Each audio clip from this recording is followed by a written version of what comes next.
All right, let's do this. We got a little Friday Night Lights action here in the NFL in Brazil, of all places. I have been fired up for this game for a very, very long time. I said last night that this is the international game that I was looking forward to the most, and I think we're going to be in for a good one here tonight. I'm really excited. It's the Eagles and the Packers in Brazil. I think that these are two of the most fascinating teams in the NFL. There's a lot of questions that I want answered. I need my answers right now. I've been waiting so long to see these two teams play.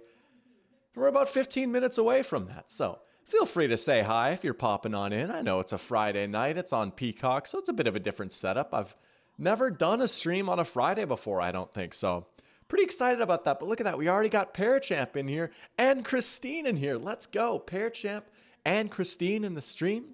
Parachamp saying, hey, Doc, big game. Go, Pack, go. This is a big game right here. This could be a tone setter for both of these teams. Both these teams, playoff expectations, maybe even more than just simply making the playoffs, right? Both these teams made the playoffs last year, and a lot of talent out on the field. I'm just so excited for this one, but I'll get to my pick here in a minute. I think you might like it. That's what I'll say. And we got Christine in here saying hello. Welcome back to the stream, Christine. Good to have you back in here. Fired up. Hey, your fantasy quarterback taking the field tonight. Jordan Love. How about it? Christine and I facing off against each other in one of our fantasy leagues. First time, I believe this is your first time playing fantasy ever, right, Christine, if I'm not mistaken? And she's also in the Pick'em Challenge. And shout out to Christine for starting off 1-0. She picked the Chiefs last night. So, yeah, great game. Counting down. We got, maybe 13 minutes till kickoff. No delay today, thank goodness. Oh, they really made us wait 20 extra minutes last night, but it was worth the wait, man. I was thinking about that this morning. I woke up, I was like, that really just happened, right? Like, that was an unbelievable game. That was so much fun, and hopefully that'll just set the tone for the entire season. But we've got a little bit of time here. Let's dive into this matchup. Again, Eagles, Packers, two of the bigger teams in the NFC. I did my preseason prediction stream about a week ago, and I remember I picked the Eagles in that. And, I really do think that the Eagles have a great chance to win this game. I really do. I like that they might have a revamped run game, bringing in Saquon Barkley, Kellen Moore as the new offensive coordinator. Like, they should be doing a lot of different stuff. It's not just going to be inside zone at a shotgun the entire time. They do lose Kelsey, but I'm very high on this offense. There's also Game Solved is in here. Giving a little wave. Welcome to the stream, Game Solved. Good to have you in here. Excited for this one. But I am honestly fairly high on this Eagles team. I know that there are a few question marks.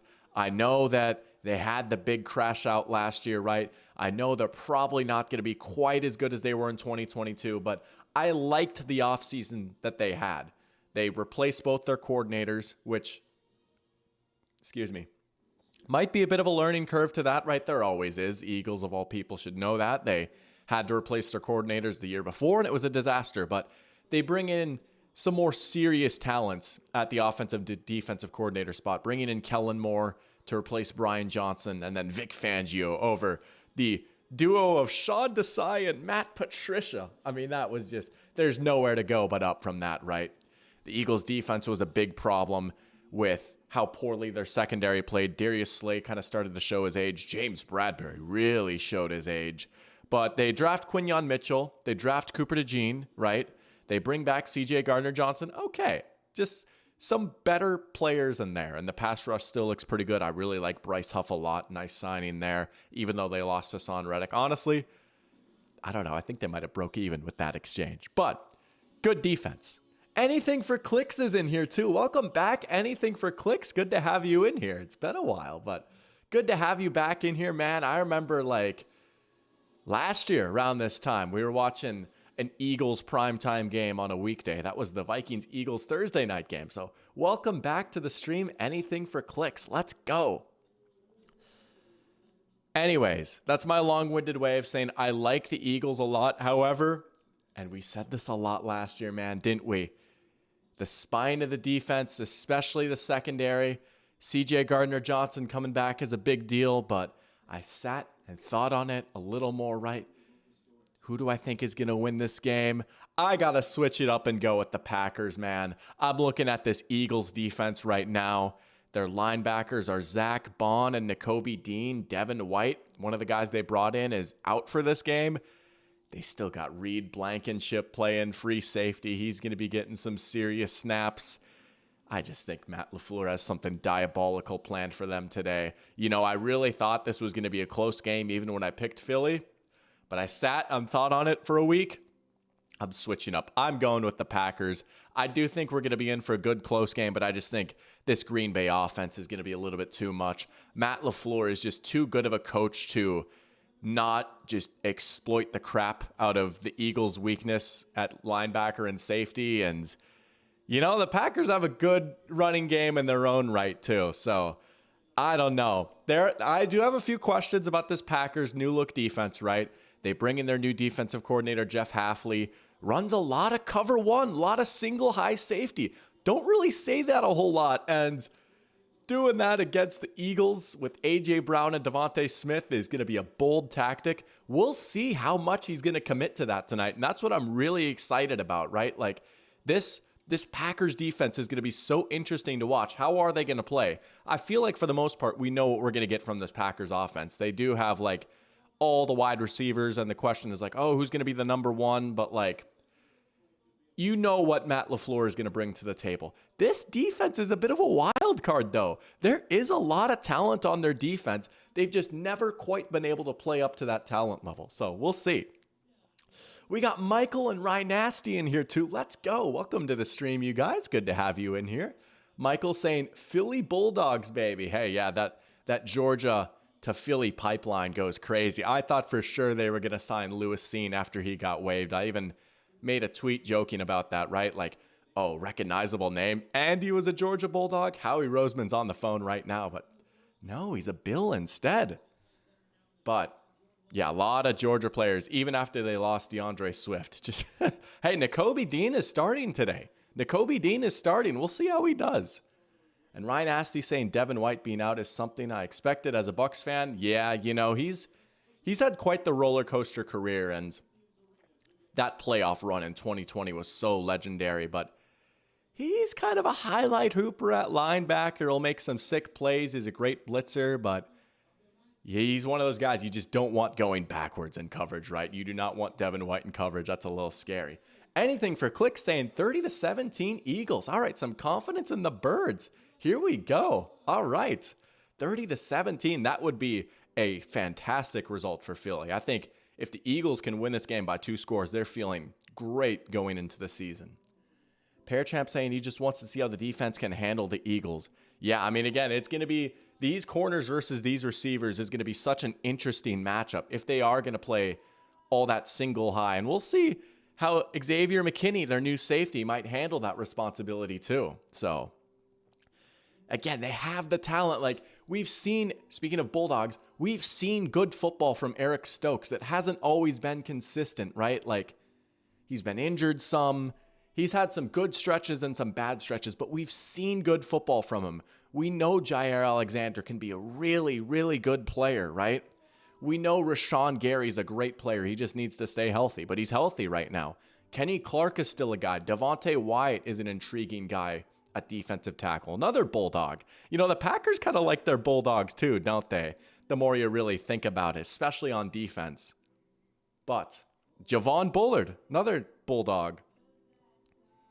But yeah, I feel like the 2 units in this game that saw the most change were definitely the Eagles offense. Well, I don't want to say the Eagles offense changed more than their defense, but the Packers defense for sure is going to be looking so much different compared to the Joe Barry days, right? Just a very soft scheme, I guess is the best way to put it, right? You're just playing guys back. It's a lot of zone, a lot of too high. Not necessarily bad, but the way they did it just drove people nuts, right? It just drove people insane.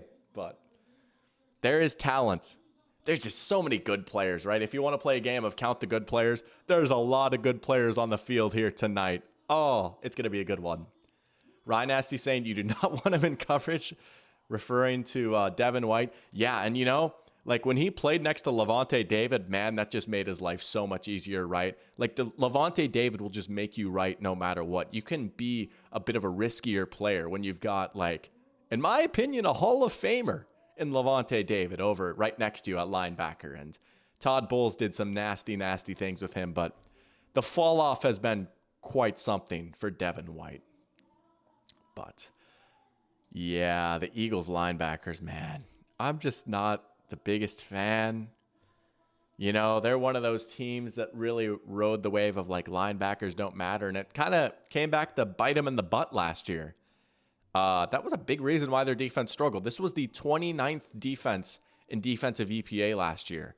They had some terrible games, but the pass rush still looks pretty good. You want to talk about a good on good matchup right here. How about this Eagles pass rush versus this Packers offensive line? Oh, man. Hey, Bryce Huff is going to have a nice test right away. And Jalen Carter and Jordan Davis, the two big dogs up front, right? Milton Williams, Brandon Graham, Josh Sweat. That's pretty good. That's pretty good. And you know, Vic Fangio's there now, right? So I'm looking right now at the Eagles depth chart. It's saying base 3-4 defense. I mean, that sounds about right for Fangio. Mekhi Becton, new guard, and obviously no Jason Kelce. Such a big deal. Like I said last week, they lost their best player. He was absolutely their best player. He was so important to what they did. So, that's just what's so much fun about these first games, right? Is just like, you know, there's just so much to learn. There's so much to see. You've been waiting all offseason to see some of these changes take place. Saquon is playing his first game as an Eagle. I feel like we've barely even talked about that. There's just so much to see. I'll talk about Saquon in a second, though. I see a good question here from Game Solved saying, do I have any opinions about the Eagles players being reluctant to go to Brazil?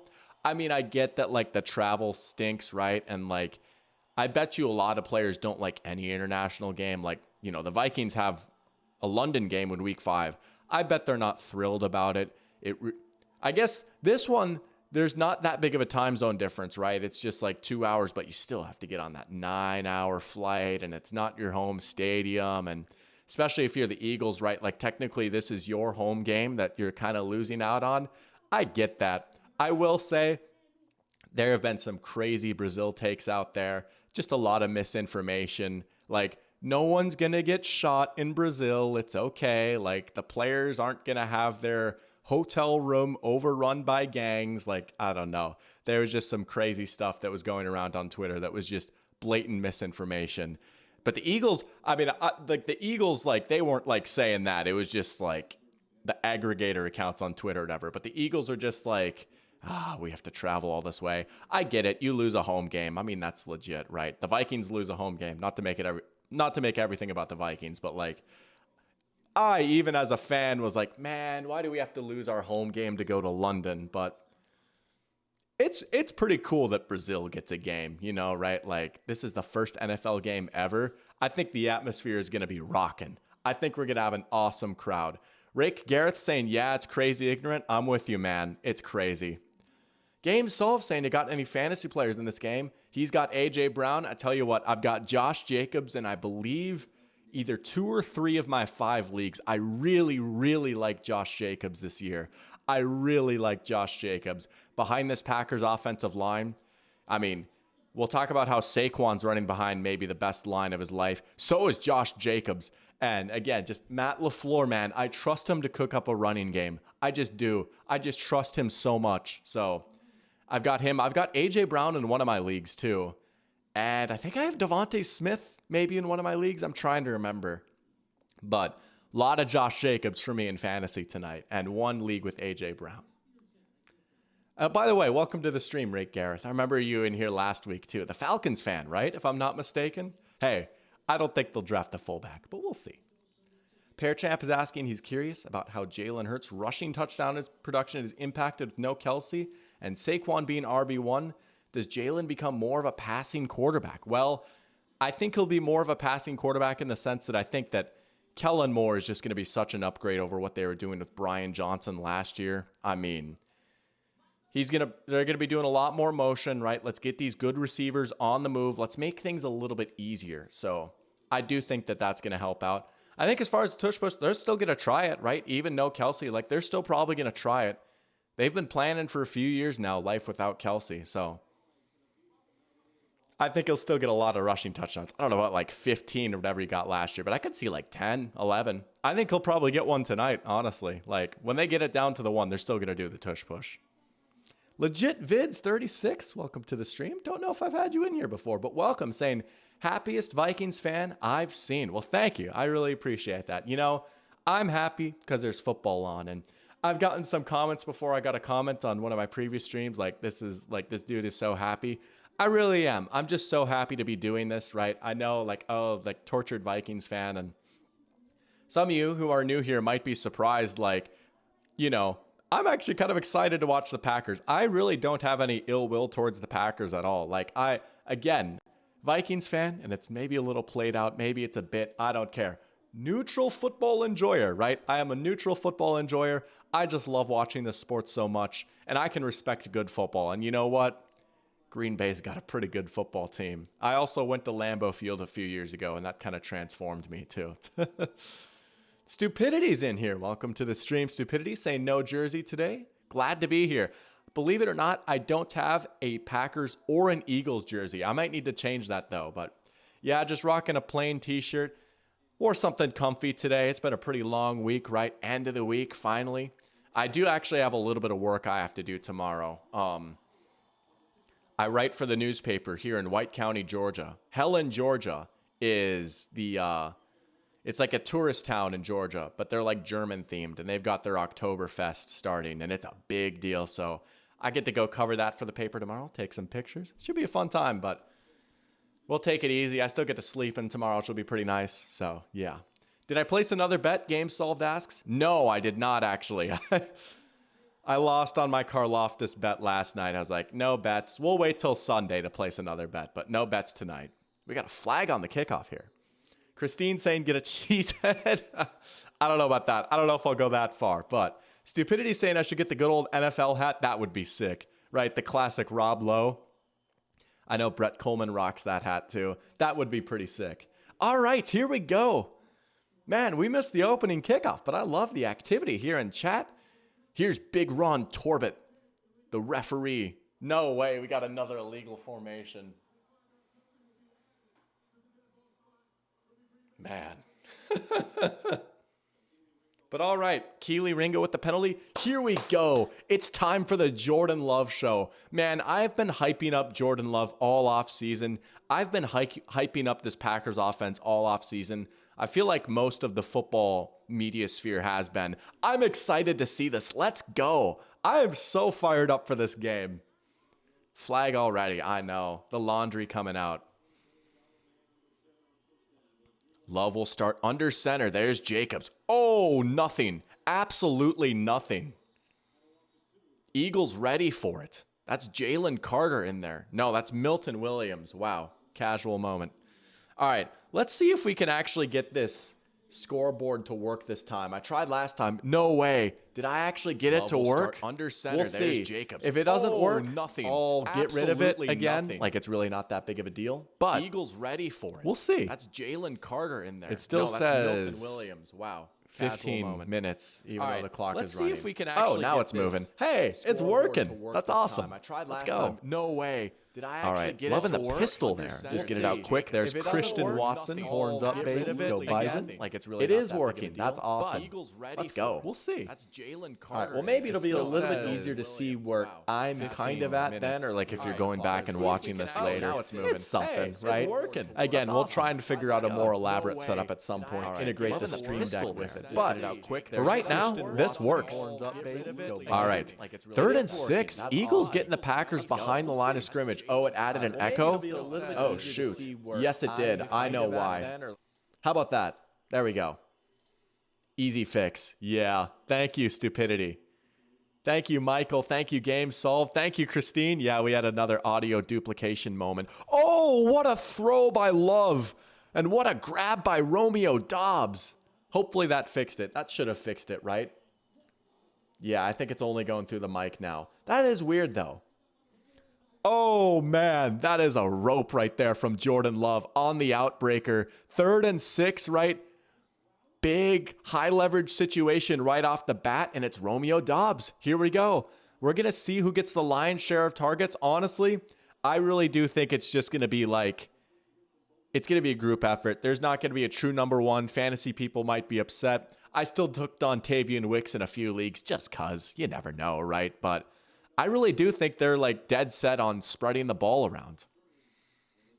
There's a decent carry from Jacobs, right? There's the physicality. Stupidity saying he really thinks Green Bay ends with a better record than the Eagles. I'm with you. I revised my standings predictions. I posted them on Twitter. I like the Eagles enough. I think a lot of it is just like they have a decent looking schedule.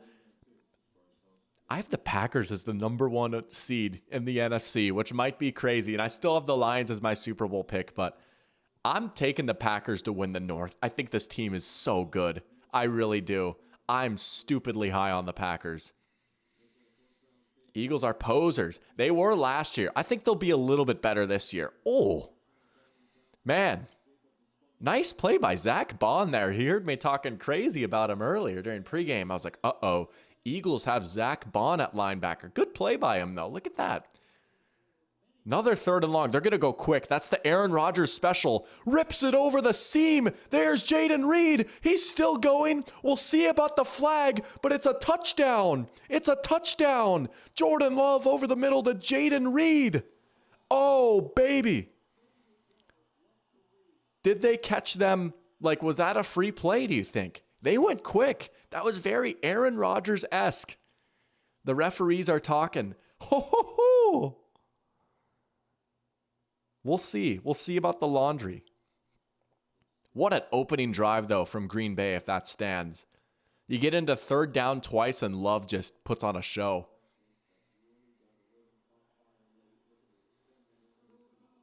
No, it's not going to stand. Oh, my gosh. There was 12 players on offense and defense. Wow. There was 12 players on offense, too. That's crazy. I don't know that I've ever seen that before. Did they snap it before the guy on the far right got off the field? Yeah. That's crazy. I have never seen that before. That's crazy. They went too fast for their own good. All right, still 3rd down. Love is going to go deep again for Christian Watson. Good coverage, yeah. Quinyon Mitchell getting tested early. A little bit of chippiness here now between Mitchell and Watson. That's a good rep by Quinyon Mitchell, right? This is your first ever NFL game. They're going to test you deep, right? 3rd down and 6. Let's pick on the rook. Let's watch Mitchell hold up here in coverage. That's just a simple go ball. They wanted a big play there. Oh, maybe a little bit of a grab. Maybe a little bit of a grab, but hey, you got to do what you got to do, right? He didn't get beat badly. He didn't make it obvious. They're going for it. Oh, did we get a timeout? Oh, these early timeouts. These early timeouts. Oh, man. Been seeing some of those already, but yeah, that is crazy stupidity. 12 on both sides. Look at that. They're counting it up. 12 on 12 football. Could you imagine if they're just like, you know what? It was 12 on 12. It didn't really matter. Are the Eagles helmets black? Yeah. They introduced a new alternate. I don't know why I said alternate weird. Alternate helmet this year. I believe that's the first time they've ever worn a black helmet, if I'm not mistaken. Yeah, these early timeouts, man. Oh. They're going to go for it, though. Here we go. 4th and 6. All right. Wow. I guess they've had their kicker woes between last season and then the preseason, right? 4th and 6, you're going to trust this offense to go get you a bucket here. Who do they go to? They've been going to Watson some early. Christian Watson was their most targeted guy when he was healthy last year, like on a per-game basis. Flag. Is that a false start? Yeah, that's got to be a false start. I'm going to get Zach Tom on that, I think. Man, what is this drive been? So many penalties. We had what could have been a touchdown. Yeah. Now they're not going to go for it right on 4th and 11.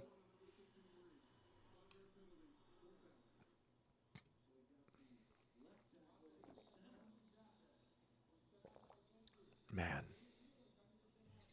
But you're in kind of a tough spot because, can you kick it from there? 4th and 11. Everyone but the center. Yeah. Yeah, they are going to punt it. Oh, that's brutal. You had a few nice plays there, but you end up punting it away. Ref is lame. All right. Hey, good start for this new look Eagles defense, right? It looked like you might have given up a big play, but you're able to get off the field.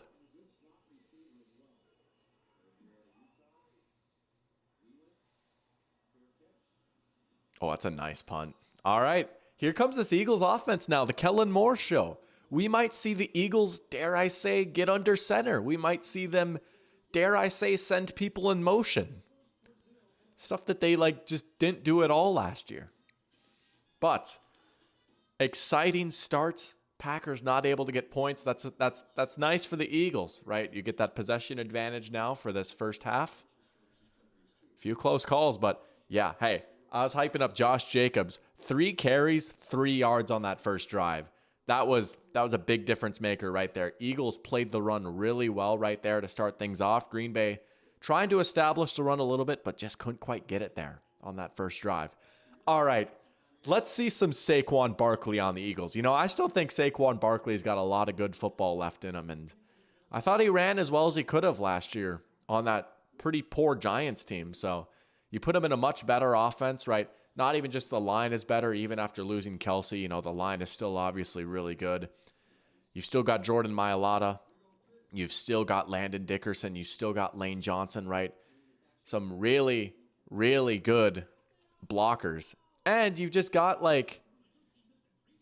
better overall balance. You have a quarterback that defenses are going to respect a little bit more. You have 2 legit wide receivers that can kind of take the top off the defense. So he might get the best looks of his career, and I still think he's an electric runner. I think he could be in line for a great season. I do have Saquon in one of my fantasy leagues. I forgot about that until now. I do have him more. Excuse me.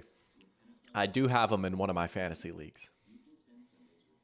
Game solved. Good question. Who do I believe is the better QB in this game? I really do think it's Jordan Love. I really do. I think Jalen Hurts is pretty good.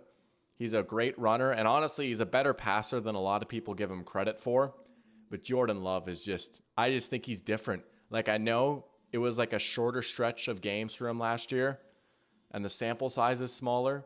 But some of the things he did, that's not fluky. That's not lucky. That's not the scheme. That's just him making plays that very few guys can make. I like the way that Steven Ruiz described him. You know, Steven Ruiz's quarterback rankings can be a little bit divisive, and I don't always agree with them, but I like his write-ups. And he described Jordan Love as a dude with the arm of Aaron Rodgers and the mind of Brett Favre a little bit. But man, when it works, you know? I just think he's such a good quarterback. They've got an offense tailored perfectly to him with all these receivers. Matt LaFleur is such a good coach. He's a lot of fun to watch. There's a reason that I'm all in on Jordan Love this year. Look at that. First play, Eagles are under center. You did not see that very much last season with Philly.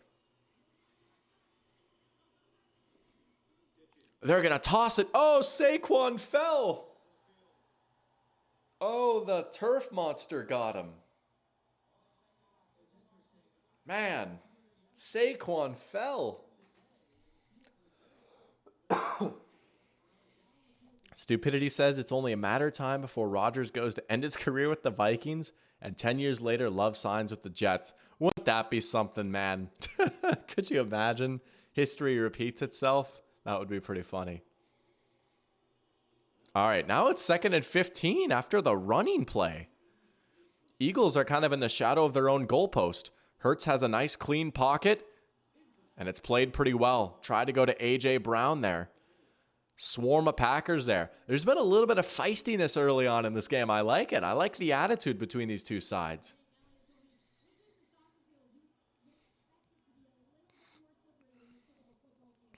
So it's 3rd and 15 now. I mean, if you're the Eagles, you just want to avoid a disaster, right? I mean, obviously getting the first down would be nice, but don't put too much dip on your chip here. Just get some yards, make it an easier punt, probably. Oh, they are going to go for it. Hurts. Oh, it's picked off. And that's why you don't do that. That's why you don't do that. It's intercepted.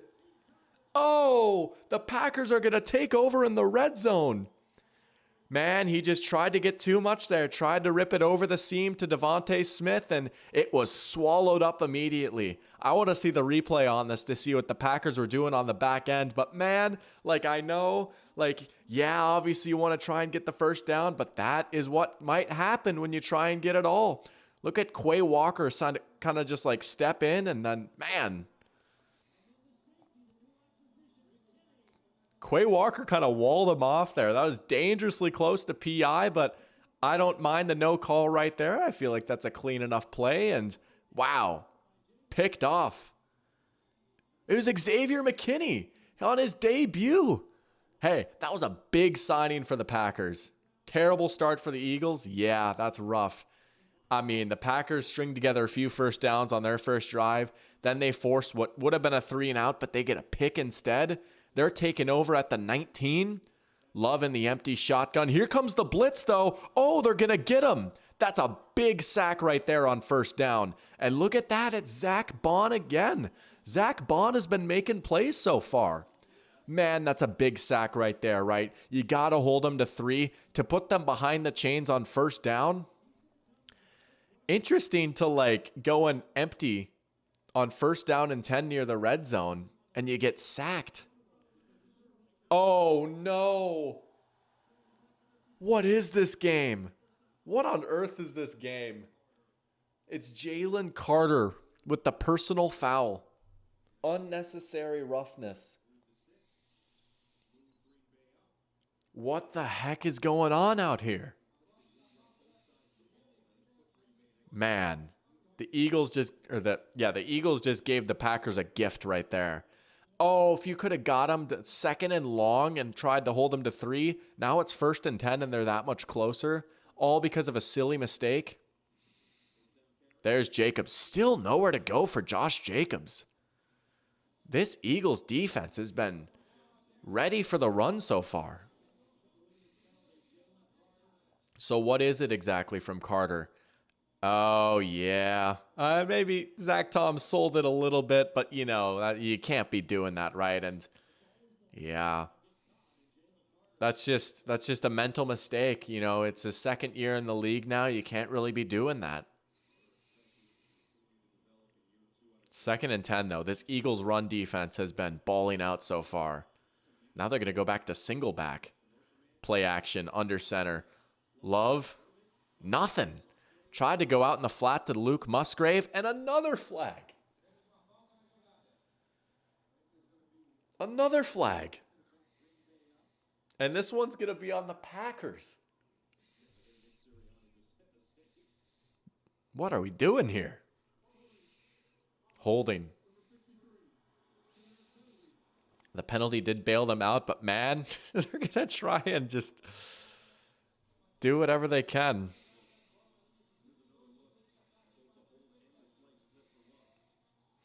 Yeah, Love did slip. He's trying to do the little fadeaway right there. Man, we've got some questionable grass already. We saw Saquon slip, Love slip, and man, that's scary. You see Love or Saquon go like that, and you think, man, you just hope everyone gets out of this game healthy. Man, the grass is not ideal right now. It's a little slippery. Oh, it's dropped. It's dropped. Was that Dontavian Wicks? And he got rocked right there. The refs are not happy with these teams right now. The football gods are not happy with these teams. They're trying to smite them with the grass and the turnovers and the penalties. This is a very cursed game so far. 3rd and 20. Now you feel like the Packers, after seeing the Eagles go into 3rd and long and try and get it, I feel like the Packers will be pretty conservative here. We might see a draw play or a screen here. You want to get the first points at this point. I mean, this has just been a wild 6 minutes. Yep, there's the screen. Jacobs. He's not going to get it, but you just got to make it a easy as possible kick. I mean, those yards aren't going to make that big of a difference, but what a bizarre stretch.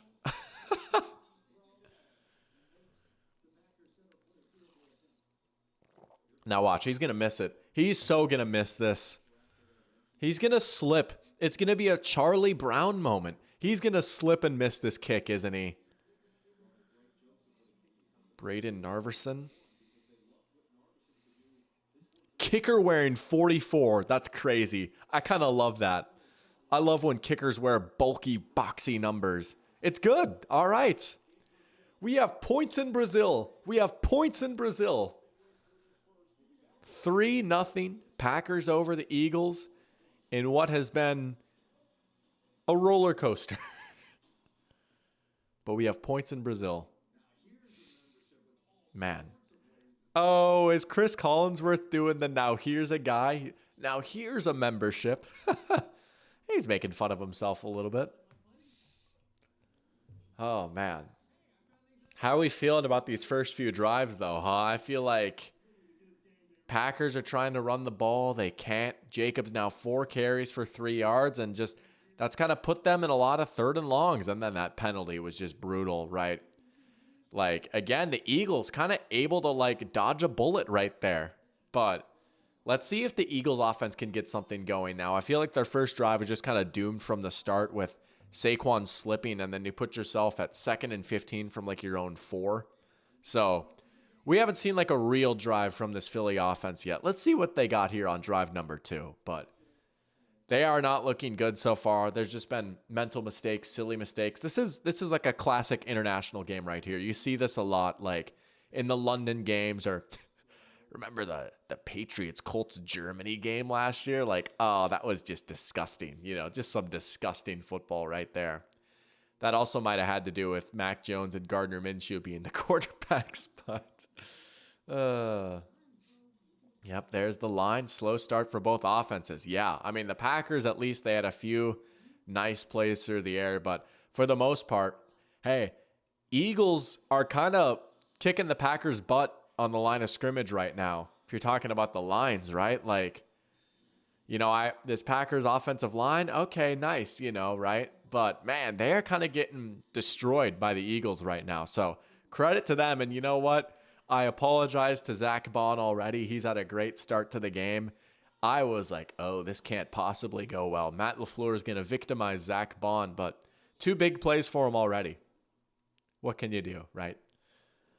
Pearchamp saying slow start for both. I think I already read that, but yeah, it is a slow start for the offenses.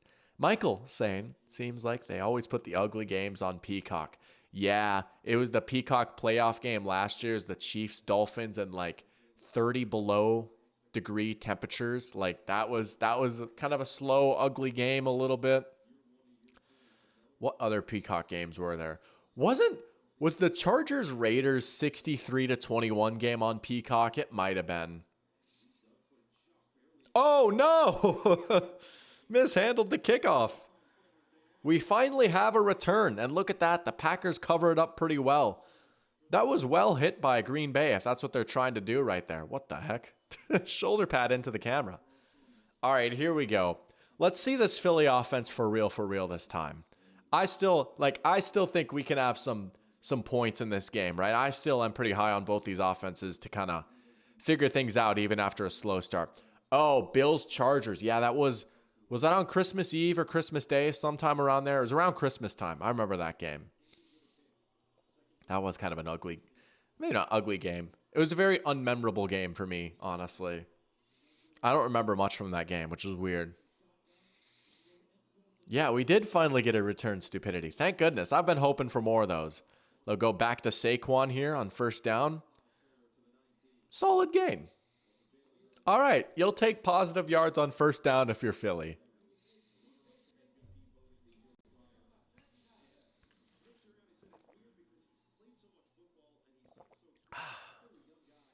He had 15 picks last year? Wow.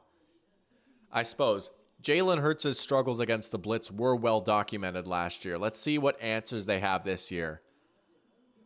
He was pretty bad against the blitz. I don't even think it was all his fault. A lot of it was just the scheme, but man, they're going to try a little tight end bubble.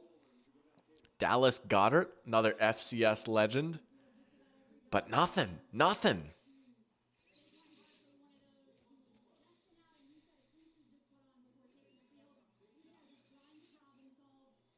All right, 3rd and 6. Here's that single high look right there from the Packers, right? This is what we've been hearing about all offseason. This is what they're going to do with their new defensive coordinator. There it is, Xavier McKinney. He's the only guy back there. Risky to do against these good receivers. The snap is dropped. What is this game? Did the Packers recover? They did. What is this game? It's Devontae Wyatt falling on it.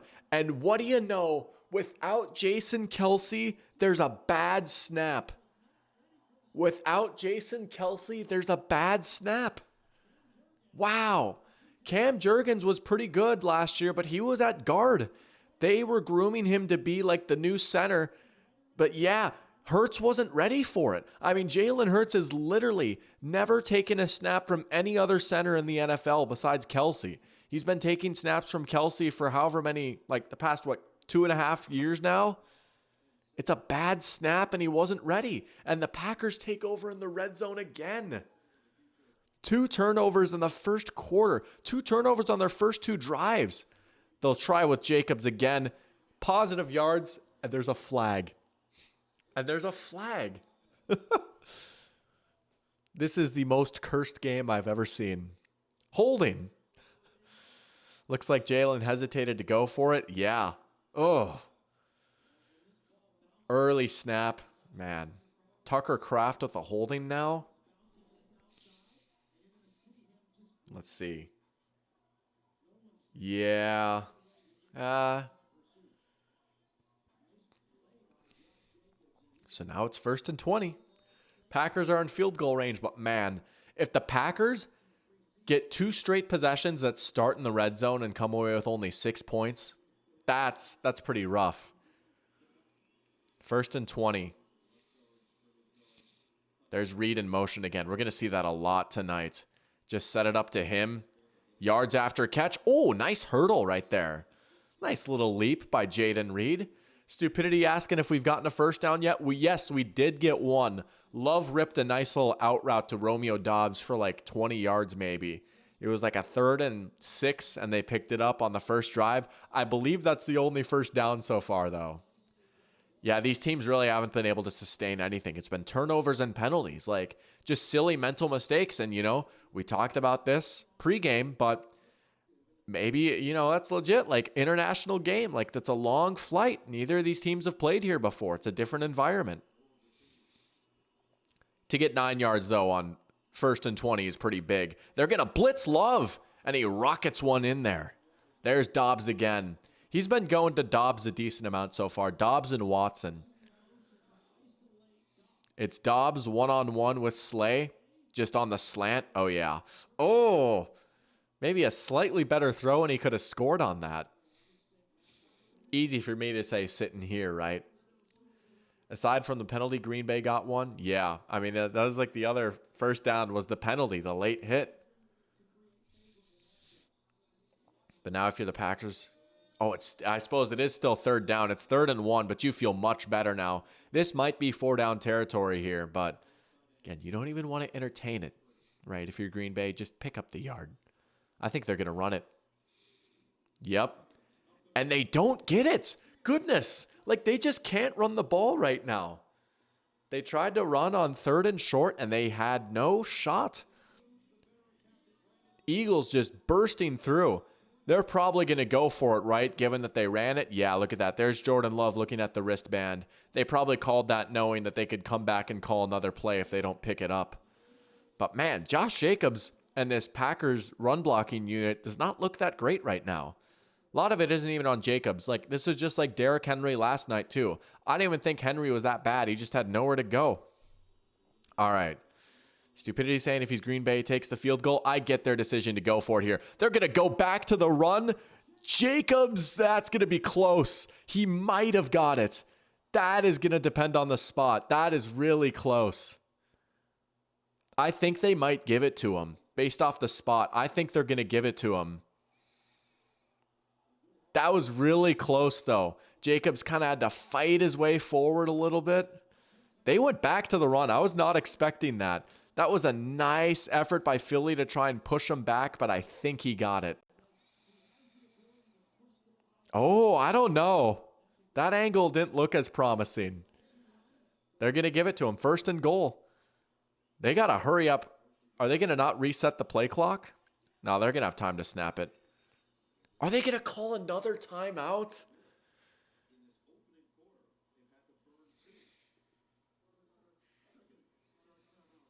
Two timeouts in the first quarter. Matt LaFleur, I love you, man, but golly.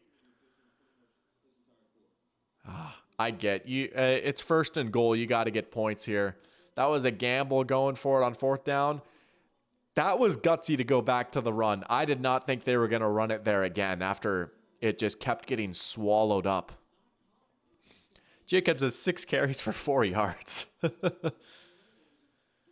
Man, but second timeout. At least it's the first half and not the second half, and you might value like the chance of getting 7 points more than the timeout. Like, okay, sure. You don't want to lose 5 yards when like it's been impossible to like sustain anything so far, but Packers outgaining the Eagles 51 to -1 right now. The field does seem to be in questionable condition. Game solved saying the Packers didn't watch yesterday's game. Yeah, no illegal formations yet though. All right, let's see if they can get it here in the red zone. Love caught. No, broken up. Reed Blankenship breaking it up. Good play. We'll see about another flag though. I mean, that's just crazy. How many penalties has that been now? And it's OPI. It's OPI on Romeo Doubs. It was built for the other football. Oh yeah, that's pretty easy. Man, if you're gonna run something like that, you know, Matt LaFleur can't believe it. But that was a good play by Reed Blankenship to break up the pass too. This has just been unbelievably sloppy. 5 for 40 for the Packers, 1 for 12 for the Eagles. Now they're behind the chains on 1st and goal.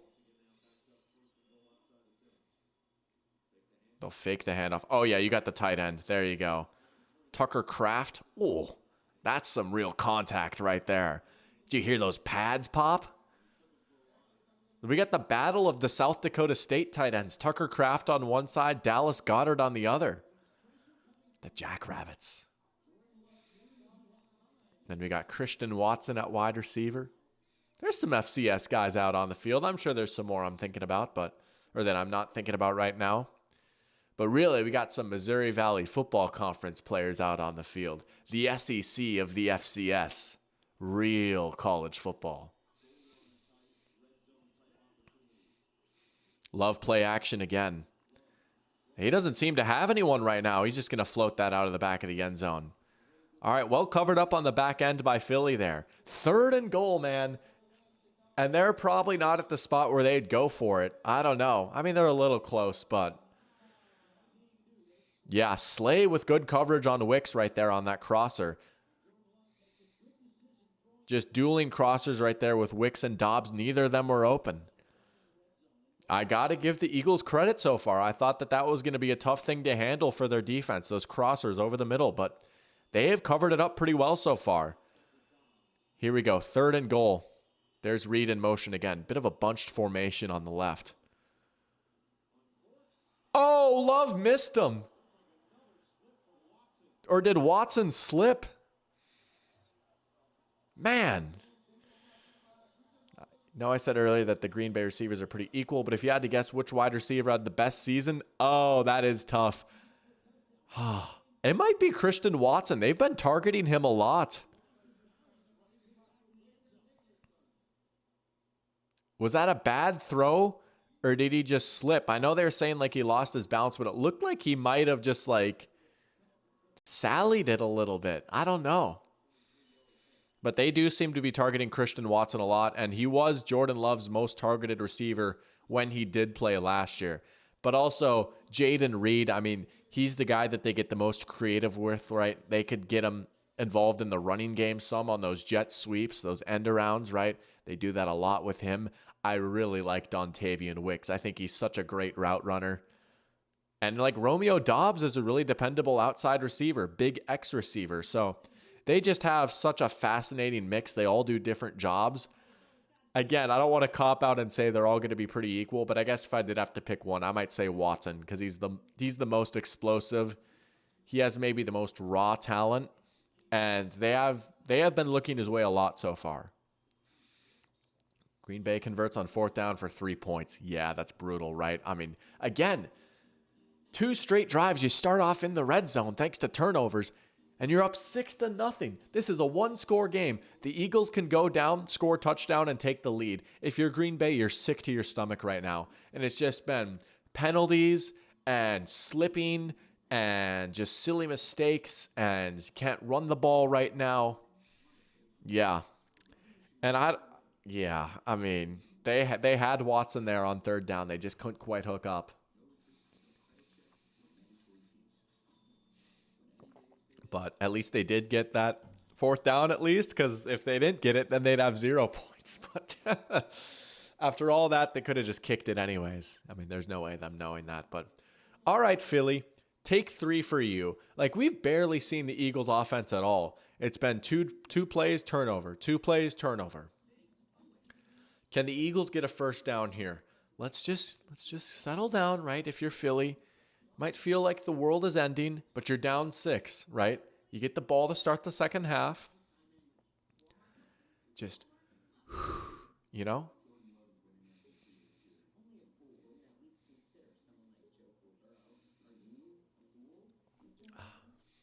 What is this commercial?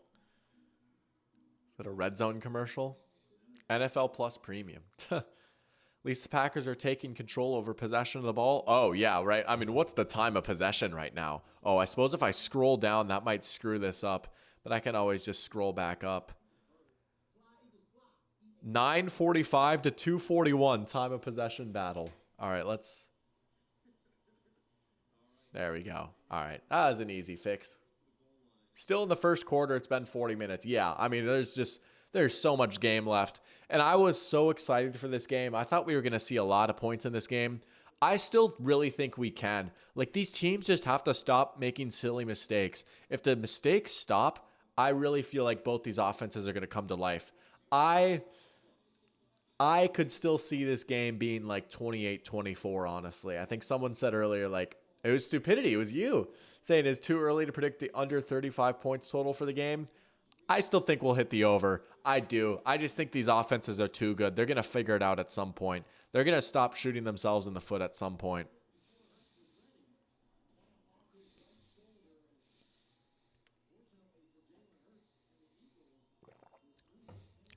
Turnovers on the first 2 drives since 2014 against the Jaguars. Wow. I don't remember that game. I'm trying to remember what might have happened in a 2014 Eagles-Jaguars game. Hey, there you go. Dallas Goedert in the flat. Get you started. Positive play on 1st down. Open up the playbook here on 2nd and medium. You can do a lot of different things now. You can go back to Saquon if you want to right here. You could pass it again. Eagles offense needs to lock in. Yeah, I mean, they got to be feeling cold right now, right? Like, they have not been able to get into a rhythm at all, really. But good to get positive yards there on 1st down. Set yourself up for success. All right, we gotta be watching these snaps too. This is something to watch now. All right, that was a good one. There's Saquon. Good tackle by Quay Walker. 3rd down, but I mean, this is the Eagles. This was probably a little too far out for the tush push, but you could probably go back to the running game here. Just tell your offensive line to get you 2 yards. There's Jeff Hafley, Greg Heffley. Who is the Greg Heffley of the NFL? That's a great... I'm going to have to think about that. Who is the Greg Heffley of the NFL? Got Rowley at defensive coordinator.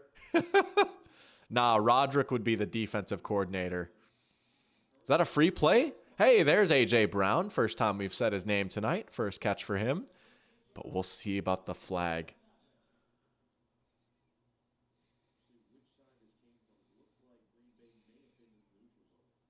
They're saying Green Bay might have been in the neutral zone.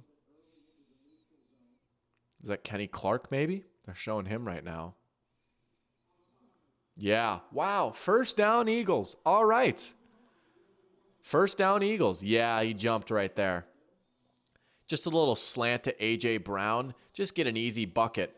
Look at that. They're running that single high. A.J. Brown just needs to beat his man. It's A.J. versus Jaire Alexander.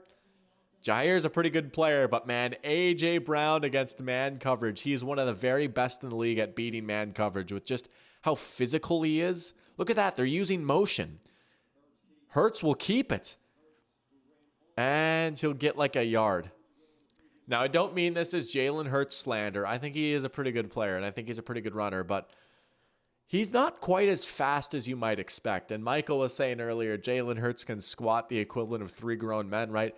That is Jalen Hurts' best ability as a runner, is he's a very powerful runner. He can absorb contact. He can get those tough yards. He's not really that explosive a runner, and we saw that there. You know, the Packers played that pretty well, but man, like, I'm not even trying to hate on Jalen Hurts here, but you could just see, like, it's a little bit harder to run that kind of stuff to the perimeter with Hurts. Like, he's just not quite as explosive in the open field as, like, Lamar Jackson. But he does do a really good job of using his legs to buy time as a thrower. Oh, Quay Walker crunches Devontae Smith, but that's going to be a first down. And here we go. Eagles picking up some first downs now. Stupidity says an Eagles first down. I don't believe it. You best believe it, because now we've got 2. Now we've got 2. And they're going to go quick. Here we go. Eagles are starting to wake up a little bit. See? I like this. Let's get a game going here. Let's stop with the silly mistakes. We'll take a crazy, wacky first quarter, but let's get going here. Here's Devontae again. Look at the blocking by A.J. Brown. I love that. I love when a wide receiver just mixes it up and gets a little physical. And that's a nice little starter. Here we go. Eagles offense starting to field a little bit more now. They're looking a lot better here. Now that they're not turning the ball over, putting themselves behind the chains or anything like that, and they can just stay on schedule, they've got some answers right now against this Packers defense. Eagles might have the slight upper hand right now, which might be crazy to say with how bad they looked.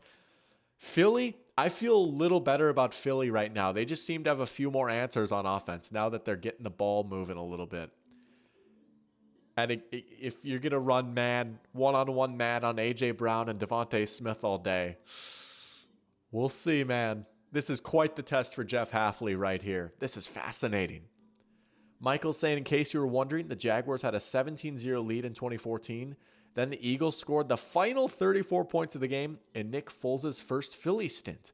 That game will be a decade old tomorrow. That's crazy. Wait, that was week 1 of 2014, right?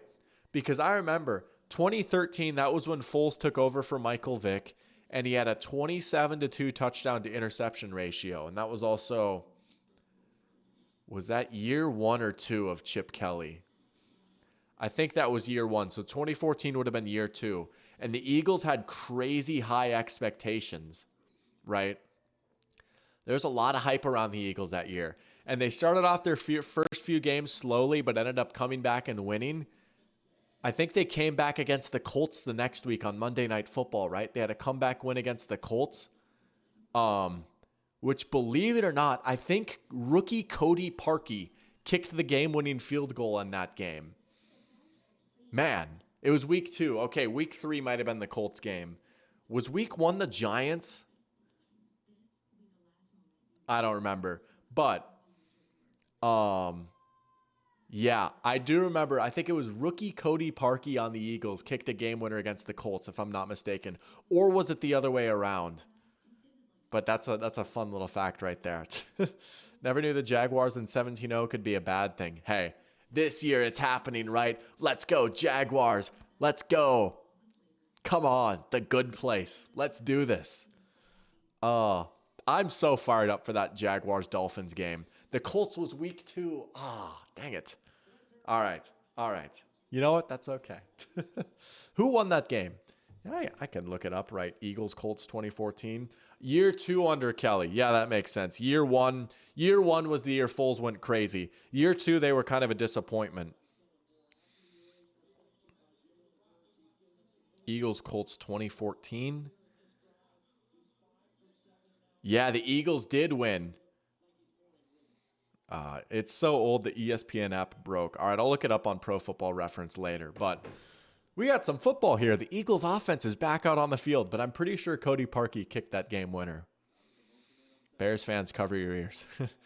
Hurts wanted to go deep. He's still looking. Uh-oh. Just get rid of it. All right, live to fight another down. You can come back on 3rd down. But yeah, let's take a look. I'm not looking it up on my computer because I don't want to mess up the screen share or anything. But it was Cody Parkey. 36-yarder for the win. That's crazy. I don't know how I remember that, but I do.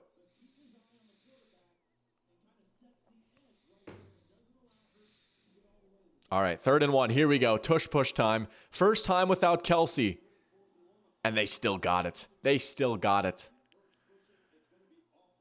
Beautiful. Oh, we got 2 different spots here from the refs. Hold on. The first line judge, wow, they didn't give it at all. Wow. If you're Jason Kelsey, how you feeling right now? Watching the first time tush push without you doesn't work. They're going to go back to it.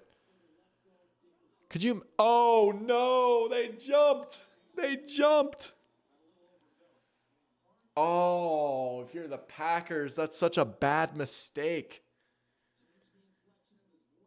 Oh, they got him to jump.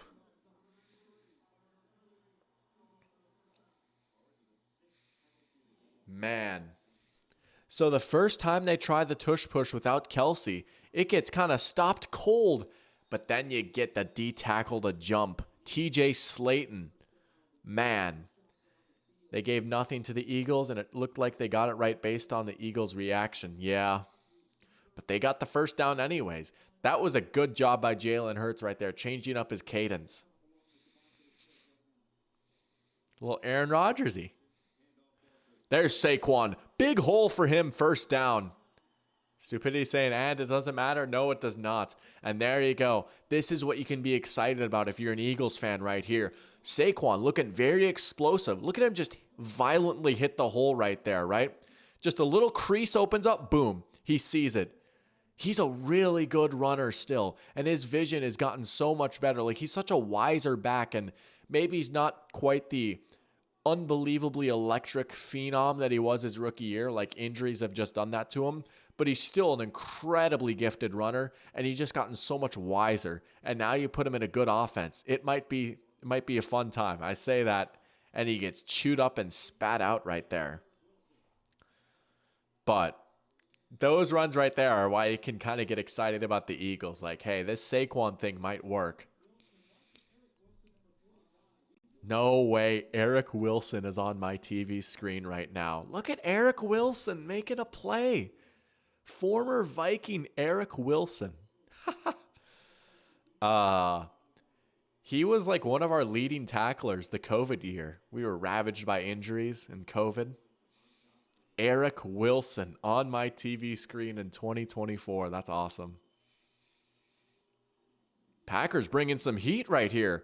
Hurts is going to try and go deep for Saquon. It's a touchdown. What a throw by Jalen Hurts. Saquon on the wheel route. Talk about a blitz beater right there. They said Jalen Hurts struggled against the blitz. They being me as well. What an answer right there. Beautiful throw by Jalen Hurts. They're going to send motion to get the defense going one way and then just send Saquon the other way on a little wheel route. And that's a beautiful ball from Hurts right there. Put it exactly where it needs to be. Saquon obviously is a great receiver, but you don't quite expect him to run that deep of a route.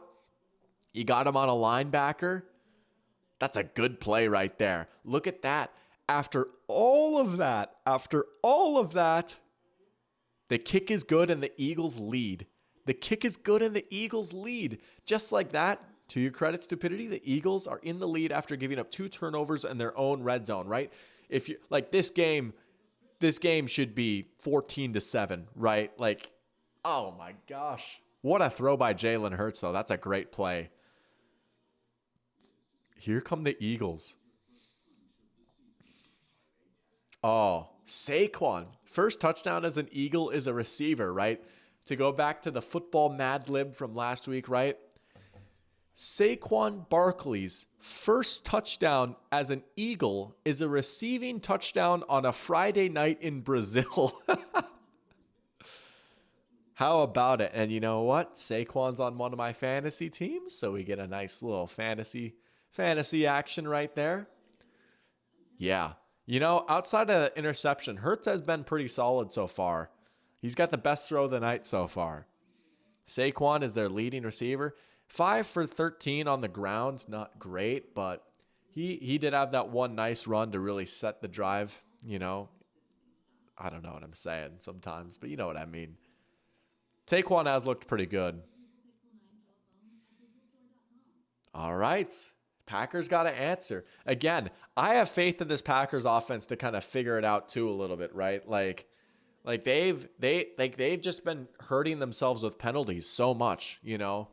If you can just not hold and stuff like that, you know, let's see another serious drive here. And they've had shorter fields and like, I don't know, maybe this is just like big braining or overthinking, but also like, you know, they start off with like less room to work and like get into a rhythm, and I don't know, but you have to capitalize in the red zone off of turnovers, right?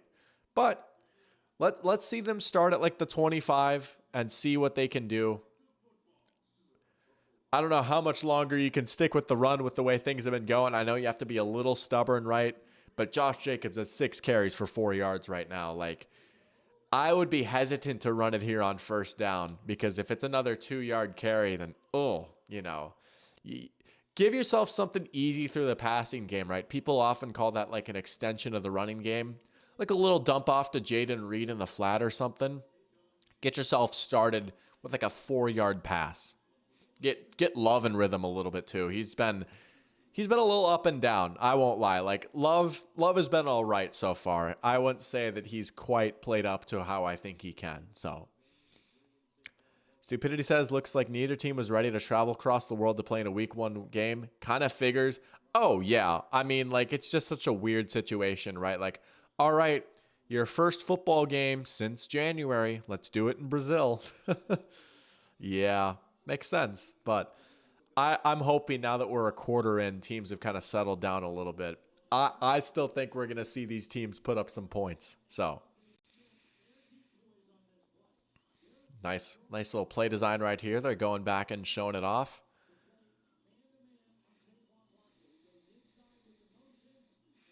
Yeah, look at the gravity of A.J. Brown. And McKinney stumbled right there. You know, I got the interception on that first drive, but then McKinney kind of stumbling right there. Wasn't quite able to get over in time. That's just A.J. Brown's gravity right there, taking away all the advantage, all the attention. There, they're going to open it up with Love, and it's dropped. It's dropped. That's the second drop for Dontavian Wicks. And maybe that wasn't the best ball. It was maybe a little bit behind him. Let's watch this back. Wicks was wide open. Nice little play action. Wicks is just going to sit down, and he slipped. He slipped. There you go. He slipped. That should have been a big play right there. That was a successful play call, but he just couldn't keep his footing. The grass has been terrible so far. But that could have been like an easy 15-yarder. Now they're going to go back to the running game. Oh, wow. And he slips. Emmanuel Wilson, first carry of the season, and that's by far their best run of the night. And he slips. Everyone is slipping. Man, you know, I haven't been on Twitter so far. And honestly, like, I kind of enjoy doing these primetime game streams because then I'm just not on Twitter at all, right? And I can form my own organic, original opinions. I bet you Twitter's going crazy over the field conditions right now. I bet you that's the talk of Twitter, is the slipping in the field conditions. They'll go back to Wilson. Look at Wilson bouncing it outside. Patience behind the line of scrimmage. Just kind of hanging around there a little bit, right? Wait for the opening, bounce it outside. It is worse than the Eagles-Chiefs Super Bowl. Yeah, remember the Sod Father? Man, I don't know if any of you guys listen to the Dan Le Batard show at all. Honestly, I don't listen to it that much. But they did an interview with the Sod Father, right? He was like the Super Bowl grass guy, if you guys know the lore behind that. It was hilarious. I was like bursting out into laughter. It was so much. It was so funny. You guys should check it out if you get the chance. But they'll go back to Wilson again. Look at Emmanuel Wilson making some plays on the ground so far. You know? He's looked pretty good. He's looked pretty explosive so far. Game solved asking if I think that Love's playstyle is more similar to Aaron or Brett's. That's tough. I am going to say Brett Favre. Like, he's got a bit of a risky gunslinger, right? Aaron Rodgers was so turnover averse, right? Like, almost to a fault. Like, I almost feel like sometimes, like, especially like those later years in Green Bay where he's really frustrated with Mike McCarthy, like, he won't, like, use his arm enough, in my opinion. You just throw it away so much. And you look at like that one year he had like only 2 interceptions, and Green Bay's out of timeouts. That's crazy. Green Bay's out of timeouts. But like Rodgers, like if it just wasn't there, like he'd just like angrily throw it away. And I get like sometimes, yeah, just throw it away. But it got to the point where it's like, dude, okay, we get it. You only threw 2 interceptions all season. Like you have one of the greatest arms ever. You got to use it, dude, you know? So Love will get a little risky sometimes, right? And like, not to rub salt in the wounds of Packers fans here. I mean this with love. Hey, happened to me too with Brett Favre, right? That 49ers interception to end the season. I mean, that was very Brett Favre. I could say that Brett Favre ended a Viking season doing that too. So, but he kind of moves he moves around like Rodgers a little bit, but he does play pretty Favre. He's honestly like a kind of a weird hybrid of Favre and Rodgers, if that makes sense. Not saying he's like as good as them combined, but yeah. No timeouts left in the half is crazy. 1st and 10. There you go. There's Jayden Reed involved in the run game. There he goes. He gets a block downfield and it's a touchdown. It's Jayden Reed. There you go. Here we go. Here come the offensive fireworks right here. Jayden Reed on the end around. They did that so much last year, right? That was one of their bread and butter plays. They got the ground game going there, and it was without Josh Jacobs. It was Emmanuel Wilson, and then it was Jayden Reed on the end around. Look at Emmanuel Wilson blocking there.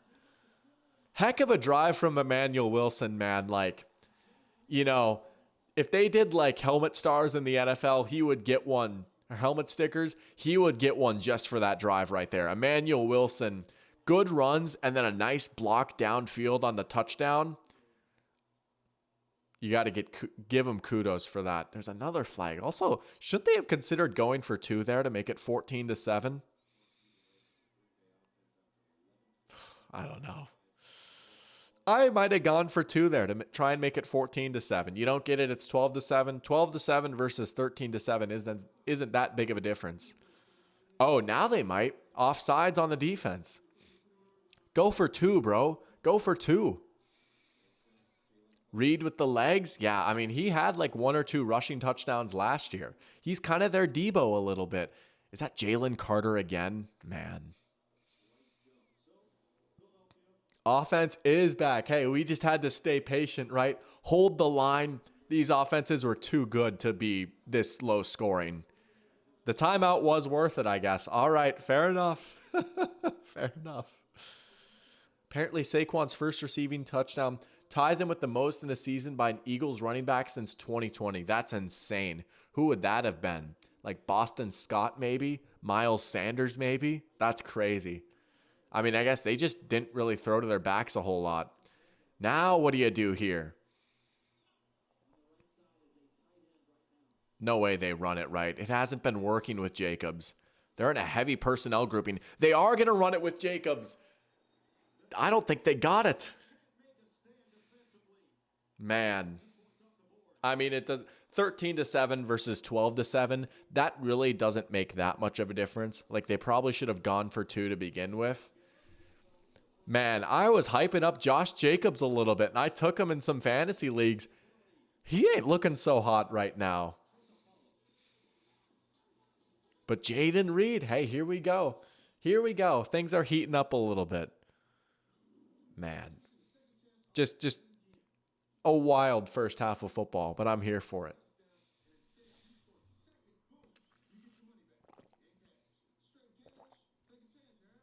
Still early. Eagles still have a lot of time to get field goals. Oh, they got a lot of time to get another touchdown or two, maybe. We'll see. I would say we're going to see at least 3 or 4 more drives here. I mean, depending on how long they are, right? But I would wager each team might get 2 more possessions here in the half. Genius penalty by Jalen Carter. We got Jack in here. Let's go. Welcome to the stream, Jack. Good to have you in here. Big brain, right? Hey, you save yourself a point with the intentional jumping off sides. Parachamp asking Wilson, new RB1. Man, he looks a little better right now, doesn't he? And I won't even put it all on Jacobs. Like, it's just like Wilson's obviously looked way more explosive, and we know that like Josh Jacobs doesn't have like crazy burst. He's a bit more of a north-south guy, but you know, a lot of the carries that he's gotten, like it hasn't even been there to begin with. And if it was Emmanuel Wilson getting those touches, he probably wouldn't have done anything differently. But I don't know. The way this game has gone so far, right? The power run really hasn't worked, but when you've kind of tested the perimeter a little bit and tried to run out to the edge with either Reed or Emmanuel Wilson, that's looked a lot better. So I wonder, like, especially after that failed 2-point conversion now, if Matt LaFleur is just going to be like, screw it. I'm already regretting this Josh Jacobs signing. Let's just get Emmanuel Wilson the rock. Matt LaFleur has always liked his 2 backs, right? I mean, Aaron Jones was a really good back for a long time with the Packers, but you know, he was never a 300 carry guy. They always had A.J. Dillon or Jamal Williams before him, you know? Like, Matt LaFleur has always liked having that second back, so we'll see. You know, and A.J. Dillon's out now, so I don't know if I'd go as far to say Emmanuel Wilson will be the RB1, but man, he will see the ball plenty, probably. Stupidity says if the Eagles end up getting field goal, Green Bay could be down by 1 because of this. True. You know, that is a difference right there, right? 6 points would give them the lead. Also, just a straight up touchdown would give them the lead, even if they mix the extra point. Killer though. But they would need multiple possessions for that. Jake Elliott and Devontae Smith need to go off today for me. All right, so we got some fantasy implications for Jack. Devontae Smith with a solid start. He's got a few catches, I think. He's heating up a little bit. There's Big Dom right there on the sidelines. Remember him from last year when he tried to fight Dre Greenlaw? That was so funny. That whole Big Dom saga was so funny. And like how pretty much Big Dom is like Nick Sirianni's emotional support dog. Here's the coordinator carousel. Oh, man, it's Matt Patricia, bro. It's Matt Patricia. That's so funny. He's on Bill Belichick's Underdog show now. I don't know if you guys have seen any clips from that, but there was a Matt Patricia jump scare in there. Was not expecting to see him on the screen.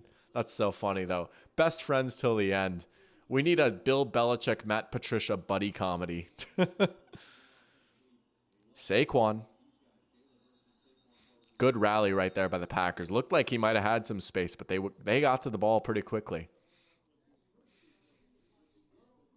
Wow. ESPN's win probability model does have the Packers at a 54% chance to win right now. I guess that's pretty much 50-50, right? And they are leading. Maybe that's not surprising. I don't know. As soon as I said that, I was like, actually, is that really that surprising? That's about even, and they're winning. So, 2nd and 8 now for Philly. Is that Kenny Gainwell in the backfield? It is. Passing down here for sure. They're still doing play action out of shotgun. Look out. Here comes the pass rush. Hurts has to get rid of it. Good coverage on the back end, right? That's got to mean there's good coverage right there. Hurts has a decent amount of time but can't find anyone. There's Rashawn Gary. And Preston Smith, still a pretty good player too. Decent work right there against Jordan Mailata. You know, it's not like he straight up beat Mailata there, and Mailata is one of the best in the league, but he was able to flush out Hurts a little bit. Now you got a third down. Packers playing back right there, playing the sticks a little bit. Interesting alignment from Green Bay's defense. They got to snap the ball. Here comes the pressure. Oh, A.J. Brown after the catch makes Jair miss, though. Big first down, man. That's a good play by Hurts there. He had pressure coming in quick. He knew where his hot was. Just get the ball out right. If they're blitzing, that means you're going to have a good matchup somewhere. And again, it's just A.J. Brown one-on-one. Wasn't the quickest turn ever, but he's able to turn. Jair might have slipped right there. First down. That's a good play right there by Jalen Hurts. That's just good, smart quarterbacking. Get that ball out quick when they're blitzing. They're able to get the first down. Good effort by A.J. Brown, too. Packers tried to heat him up there, though. That's something that the Eagles struggled with last year, but they had a good answer against the blitz this year. Hurts will keep it again. And look at that. I just don't think Hurts is a guy you want to run to the edge too much. You want to get Hurts running up the middle a little bit, right? Get him north and south. I just don't think he's quite that explosive where you want to be hitting these runs off the tackle. Personal opinion. And maybe I've only seen 2 plays so far, and that kind of backs up my take a little bit, but hey. We got Goat Kid Rules in here saying, yo, welcome to the stream, Goat Kid. Good to have you in here. A little Friday Night Lights action in Brazil. Thanks for joining us. Good to have you in here. Let's go. All right, 2nd and 9. Hurts will pump. Oh, wide open. There you go, Jack. There's Devontae Smith. Hurts standing tall in the pocket there, just waiting for Smith to open up. You could see him down the sideline.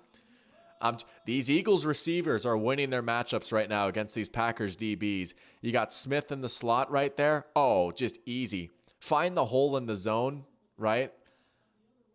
Looked like they're playing the flat right there. Smith just finds the opening. Hurts finds him easy.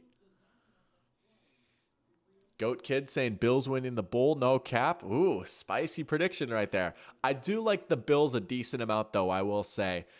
I don't think the Bills fall off is necessarily coming like some people might think. There's Hurts out in the flat. Oh, Saquon.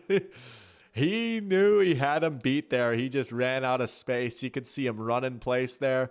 Oh, he dusted him out in the flat. He knew he had him. You know, that's a fair point, Stupidity. Running between the tackles is rough on the QB, though, especially considering it's week 1 and he has to do the tush push all season. The victory sneak, I like it. Yeah, I will say that is pretty tough. We got Ted in here. Let's go. Welcome back, Ted. Saying, Dr. Pigskin, good to see you. Good to see you, too. You know, when I saw that you commented on my most recent video asking about these streams, I got so happy. It's good to have you back in here. And look at that. They run Hurts more up the middle. And look at that. It's a good rep right there. Just get him going north and south. You don't want him to stress the boundary.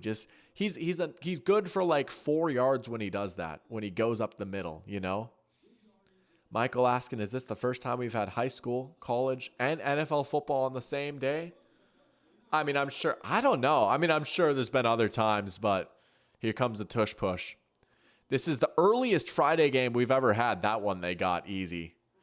Tush push, brotherly shove.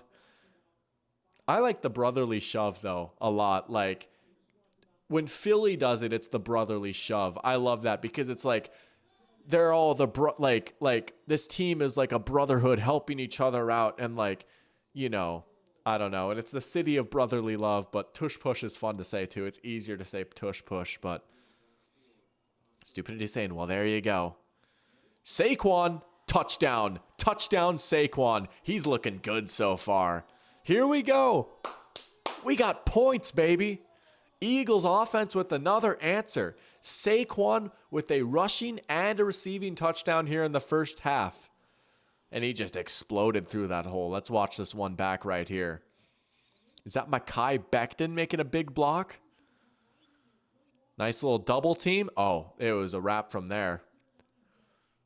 They just found the soft spot in the defense. Just run right through it. Saquon's looked pretty good so far. Brotherly shove is so many syllables. Yeah, tush push is a little bit easier. Eagles can take a 2-point lead here. Or if they could have gone for 2, they could have gotten greedy and gone for the 3.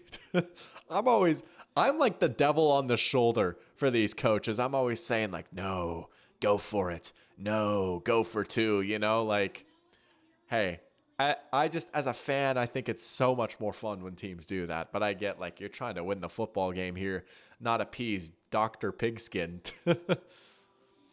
Oh, they're playing Fly Eagles Fly. Let's go.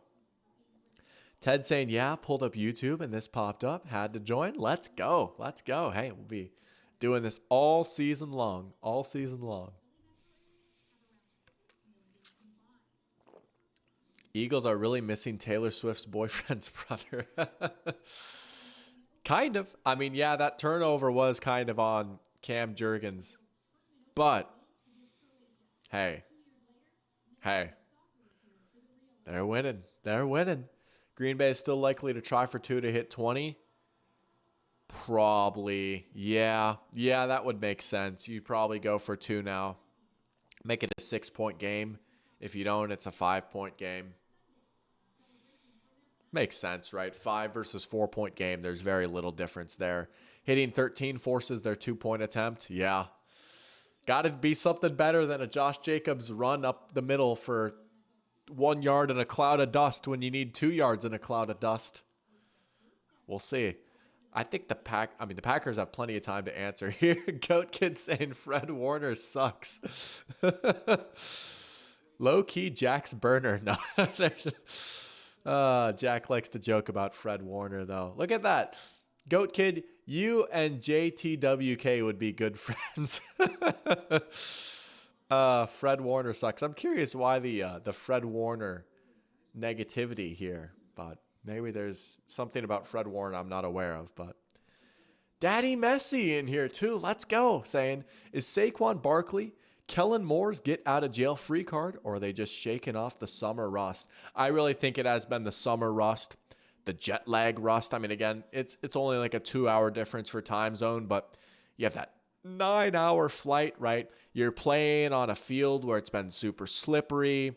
Some of these guys have probably quite literally never been in Brazil before. You know, you're staying just like you're not playing in your own stadium, and the summer rust too. So, hey, there you go. Jack saying, I like you, Goat Kid. Oh, look at that. They are friends. That's awesome. Game Solve saying, what team do you think will be last year's Eagles or Jaguars, a.k.a. the team that starts off strong and then collapses down the stretch? That's an excellent question. Ooh, that is a good one. It's tough to predict a collapse, you know, right? And maybe we as football fans and analysts or yappers or whatever, right? Like, we just think that like, oh, if a team is going to be good, they're going to be good the whole year. If, a team is bad, they're going to be bad the whole year.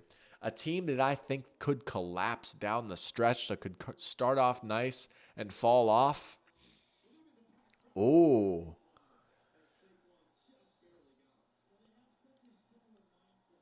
Low key, I could see like the Cowboys maybe. I don't know. I just don't get good vibes from them this year. I'm having them missing the playoffs. Like, I still think they're a pretty talented team, but man, I just don't like the vibes there. And I feel like they hit their ceiling. I could see this being a year where like things go kind of poorly for them. But it's tough to bet against them because they have good players, and that should have been a pick 6. Daddy Messi saying Dolphins, hey, I don't even think there's going to be a collapse. I just think they might win 7 or 8 games. Like, hey, you know my Dolphins take, though. Ted saying, how's everyone's start of season superpower matchup? I'm assuming you meant Super Bowl. Think it'll be Detroit and KC. KC wins. I have Detroit KC with Detroit winning. Goat Kid and Michael with some nice banter right there. So he is a Bills fan. Let's go. Yeah, they did play the Steelers in the playoffs last year. The Bungles. I could see that. They've got some interesting vibes too. Oh, man. Back-to-back questionable passes from Jordan Love right there.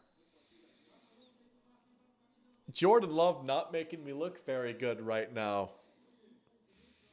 I have Jordan Love in my Dynasty League too. He was my second round pick in I'm in a 12-man Dynasty League that we just started up this year. Game Solved has Bengals over Lions. Oh, that'd be a fun Super Bowl. That'd be a fun Super Bowl. I have not been to Brazil before. That is pretty sick, though. You've been there before? That's really cool, Ted. That's awesome. I have not been to Brazil before. Only time I've left the country is to go to Mexico. I'd like to change that at some point. There's Love. Big play right there. Reed makes a miss. He's gonna house it. Oh, this game just got awesome. This game just got awesome. These two offenses are trading blows now. Let's go. It's a Jayden Reed 70-yard touchdown. Here we go. This is what we were hoping for. Jordan Love with back-to-back questionable passes. There's the Brett Favre in him. This is Rodgers right here. Just on the move. Oh, guys wide open. Wide open. Just bare naked. And Reed does the rest. I mean, how do you lose Jayden Reed like that? That's one you're going to have to throw on the all-22 and see what happened in coverage. As we have another flag on the extra point. False start. Oh, that's not nothing. You got your rookie kicker on a questionable surface, and now you got to go back and kick it again.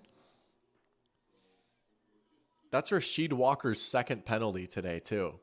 The little receivers are dominating so far. Yeah, it was the Zay Flowers show last night. We saw some Rashee Rice. It's a yak league, man. It's a yak league. And he still snuck it through. But, man, that was a dangerous penalty to take right there. Read the next Tyreek Hill. Hey, he is looking good. I'll say that. 2 for 79. He also has a rushing touchdown. Green Bay going for 1. I mean, after the penalty, you have to for sure, right? But, yeah, I'm a little surprised they didn't try and make it a 6-point game there. But here we go. These two teams are starting to lock in a little bit. Jordan Love did have a little bit of bozo in him there. I mean, he could have easily thrown a pick 6, and this game is completely different. But Packers offense able to redeem themselves on that big play. Xavier Worthy. Oh, yeah, he's not the biggest guy by any means either. Fair point, right? You know, Xavier Worthy, big game last night. I will say, I do think, like, Worthy was pretty good. And if this is all that he is, I think that's fine if you're the Chiefs, right? Like, he still wasn't necessarily a high-volume guy. And I'm not trying to be the fun police here. But Worthy's 2 plays were a reverse, which was sick, right? Like, that's just his speed at work right there. And the Chiefs did a good job blocking downfield. And then he had the touchdown on the busted coverage. But it's not like, you know, like, I was talking with James, right, who's a Bills fan. And, like, I was saying, like, hey, you know, like, we'll see about Keon Coleman, right? And I know, like, everyone's like, I can't believe the Bills let the Chiefs get Worthy. If that's all Worthy is, he's, like, good for, like, two cool plays a game. Like, if you're the Chiefs, you take that, right? Because that might be all you need. But it's not like Worthy went for, like, 7 catches. I'm not trying to be the fun police, and maybe I'm, like, trying to cope and be like, see, I'm still not wrong about Worthy. But no, he did have a good game, and he is a very small receiver, too. So, again, it's been the little guys, right? Size doesn't matter. Size doesn't matter. Game Solve saying, no way I put Reed on my bench and he has 25 points before halftime. Oh, tough break. You know, and that's just the danger with, like, drafting these Packers receivers, right? You don't know which one is going to go off. And, man, Reed already with 25 fantasy points. Love is now 7 for 14, 130 yards and a touchdown. Hurts 9 for 13, 98, touchdown and a pick. Parachamp saying he thinks the field is just in terrible conditions, which has led to more questionable plays rather than actual players making bad moves. Oh, yeah. I mean, honestly, like, I still feel pretty good about these two teams right now, even though it's been sloppy. There's just, like, So much weirdness going on right now, but I still believe in the talent out on this field. Jack saying, what do you mean? Hey. What I mean is it's how you use these wide receivers, right? It's how you use it, right? It's how you use Xavier Worthy. Goat Kid saying Coleman over worthless little fast man drafted by the Chiefs. Hey, I like Keon Coleman a decent amount. I really do. I think some people were too down on him coming out of the draft. I thought that was a pretty good pick by the Bills. I think this Bills wide receiver room is going to work.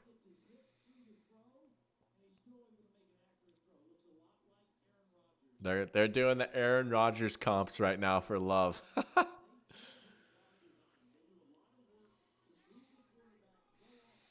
All right. Can Philly answer again? We've seen like what, 3 straight touchdown drives now? I believe so. Once the mistakes have calmed down, this has turned into a pretty freaking awesome game. Here we go. Fake to Barkley. Hurts tried to rip that one right there. Looking for A.J. Brown. Here we go. A.J. Brown and Devontae Smith getting into a little bit. This is a feisty matchup right here. These two guys are absolute dogs.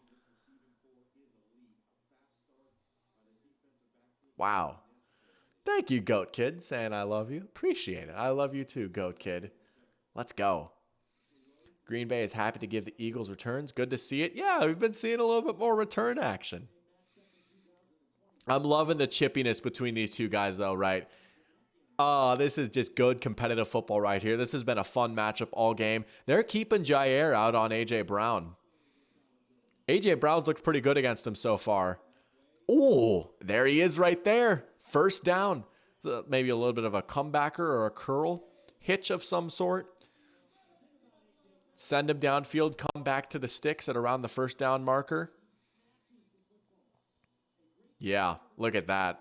Call that a hitch, right? Because it breaks inside, not outside. Comebacker would be going the other way towards the sideline. Good route right there by A.J. Brown. He's looking good right now.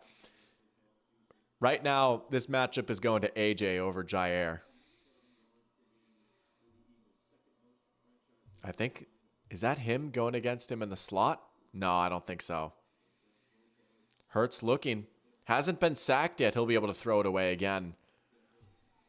Hurts has been doing a good job hanging in the pocket and taking as much time as he can to find someone. A lot of these plays, he hasn't been able to find someone.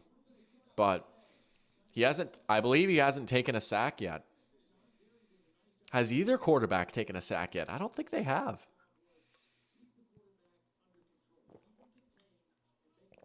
Get him back to 2nd and 10.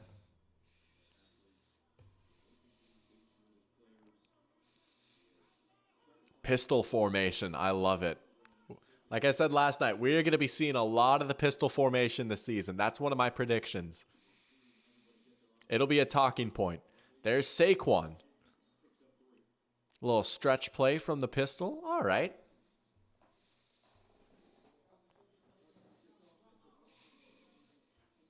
$63 degrees. Oh, that sounds nice. You know, you think of Brazil as a hot swamp, but has a nice little stadium right there.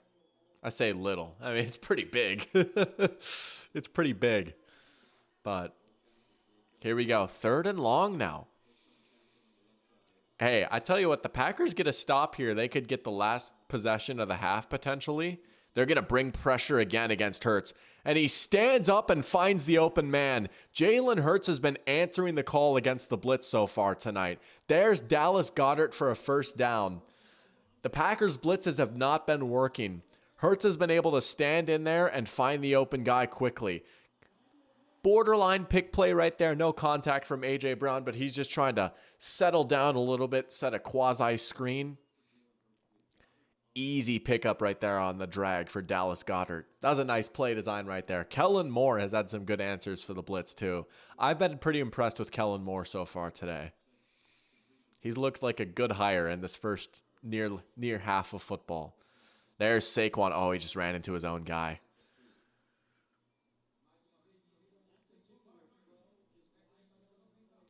Now, if you're the Eagles, right, you start thinking about how long do you want this drive to take, right? You manage that clock pretty well. You can not only go into halftime with the lead, but you also get the ball to start the second half. you're not necessarily in a rush to score here, right? Get the old twofer, the double whammy, right? Maybe run this one play before the 2-minute warning, and then you can take it down to the 2-minute warning. You'll have time to think about it if it's third down, right? It's kind of like an extra timeout for you. Hurts still able to just like move around in the pocket a little bit. Now he's going to go deep. Incomplete. All right. That stops the clock before the 2-minute warning, though. They're going to have to run one more play here. And yeah, stupidity saying Green Bay 0 timeouts might be about to come back and haunt them. Yeah, because if they do get the ball back, they're going to have to go quick. And, you know, it is a little bit easier to stop the clock on offense than it is on defense, right? Because you can go out of bounds, you can throw it away, you can spike it. Although it might hurt him here, though. If the Eagles get this first down and then just keep milking the clock, Green Bay won't be able to stop it on their own accord. Man, if you're the Packers, you kind of need this stop right here. Quarterback draw with Hurts. They're going to go for it. They're absolutely going to go for it. They're not quite in brotherly shove territory, I don't think. But this is one of the most aggressive teams in the NFL on fourth down. I bet you they called that play thinking, like, if we can get it to 4th and 4, we're going for it, right? And it's going to be 4th and 3. Can't quite do the brotherly shove, but this is one of the very best teams in football on fourth down, even if it is like 4th and 3 and not just 4th and 1. They are totally going for it. They've got the 2-minute warning. They can draw something up here. And if they get it, man, this is a pivotal play right here. If the Eagles can steal more points before halftime, even if they come away with a field goal, they got to feel pretty good, right? But if they can take the lead at halftime, and then they'll get that extra possession in the second half, they got to be feeling pretty good. Game Solve saying that crazy a quarter ago, we were wondering if this game would be under 35 points, and now we're just 2 points away from that. Oh, yeah, we're smashing the over in Brazil, baby. We're smashing it. Michael with an awesome question saying immaculate grid at halftime. Let's do it. I love your thinking. You know what? Let's freaking do it. We will do an immaculate grid at halftime. How about it? I love that idea so much. I like that little immaculate grid halftime. I tell you what, we'll be seeing some immaculate grid on Sunday morning too, won't we? Maybe I'll put out a community post tomorrow, giving the full rundown of what we can expect from the Pigskin pregame this year. But face reveal at halftime. I'm right here. I'm right here. Oh, you're funny. Oh, you guys crack me up. Look at Dak Prescott for the Lowe's home team. Yeah. Man, you remember going to Lowe's as a kid? Like, you know, your dad would have some project and you'd have to like go with him and mom to Lowe's. We went to Menards a lot growing up. If you know Menards, I love you. Save big money at Menards. Or Fleet Farm. Fleet Farm is goated. If you know Fleet Farm, you are instantly a cool person to me. Fleet Farm is absolutely goated. Ted saying Brazil is the definition of a great place to visit but not live. No respect to Brazilians, but the government corruption and bad homelessness issues. They also love American football. Let's go. Loving American football all across the world. I'm glad they're starting to play games there. That is pretty cool. Scott Hansen makes anything interesting. He's a treasure. Hey, he's going to be back on Sunday. 7 hours of commercial-free football. Oh, Red Zone on one screen, Vikings game on the other screen. Look at Red Zone during commercial breaks. Oh, we're going to have ourselves a freaking Sunday.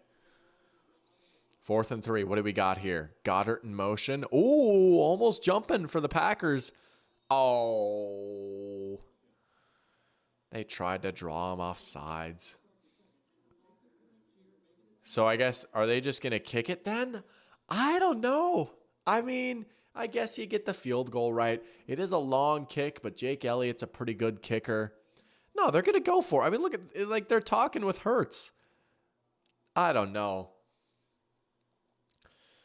One of my biggest, like, takes, my biggest soapboxes that I get on is, like, this whole, like, trying to draw him off with the hard count. Like, I'm sorry, man. Like, that never works. Like, no one ever jumps from that. I always say it would be more effective if you act like you're going to do that, and then with 3 seconds left, you actually snap it.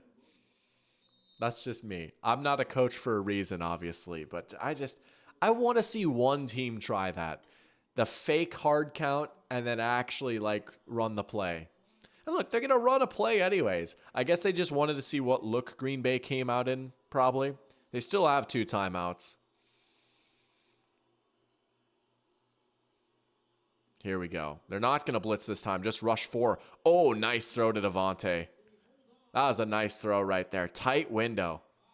2 Packers defenders closing in. Davante's able to hold on, and here we go. Now that clock is running, and now Green Bay having no timeouts really becomes a factor. They might not touch the ball the rest of the half. They might not touch the ball for a minute because Philly will start with the ball in the second half. And that's tough if you're Green Bay because your offense was really starting to hum, and now you might not get the ball for a hot minute here.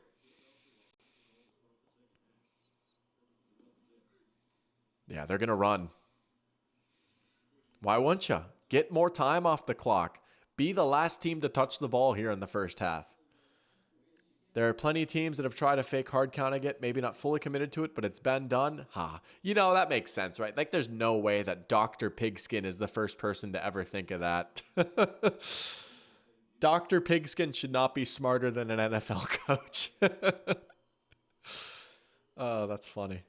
Eagles are just going to run and take a field goal. Nah, I mean, I think they'll go for a touchdown here, but they're in no hurry. Look at Kenny Gainwell making people miss, right? You still have 2 timeouts. You can still stop the clock twice, but yeah, like, get that first down.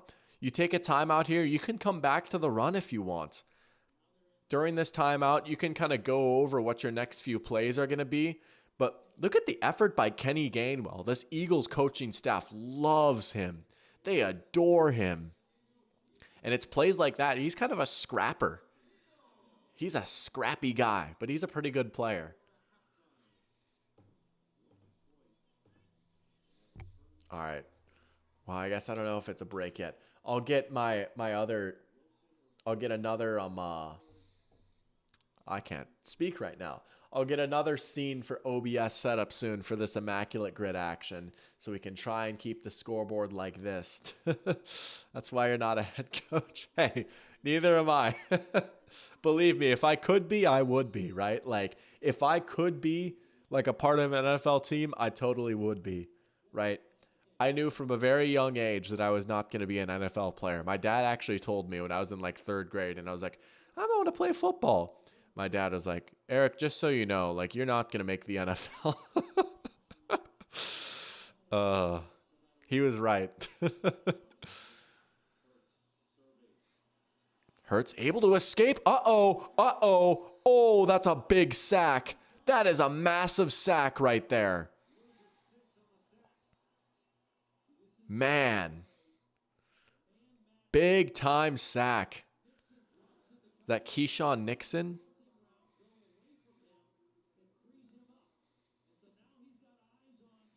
He just sees Hurts and gets him. Man, that might be a 4-point play right there.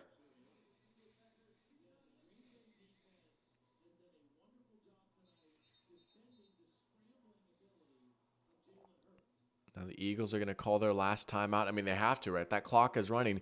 You can still probably try for the end zone a few times, but now you're in risky territory. I mean, you have plenty of time to get the field goal team out there. You can spike it if you need to. But it is 2nd down, right? Like, you only have a few more cracks at it now. Let's see it.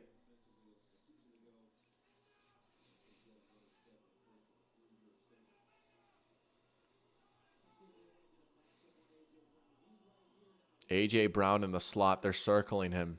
Good catch. Is that Keyshawn Nixon on him too? Little slot fade maybe?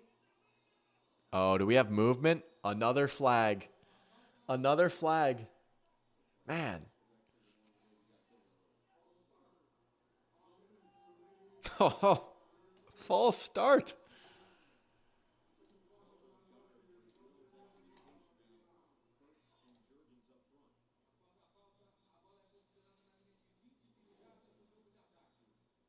Eagles should put in Kenny Pickett just because, oh, could you imagine the scenes?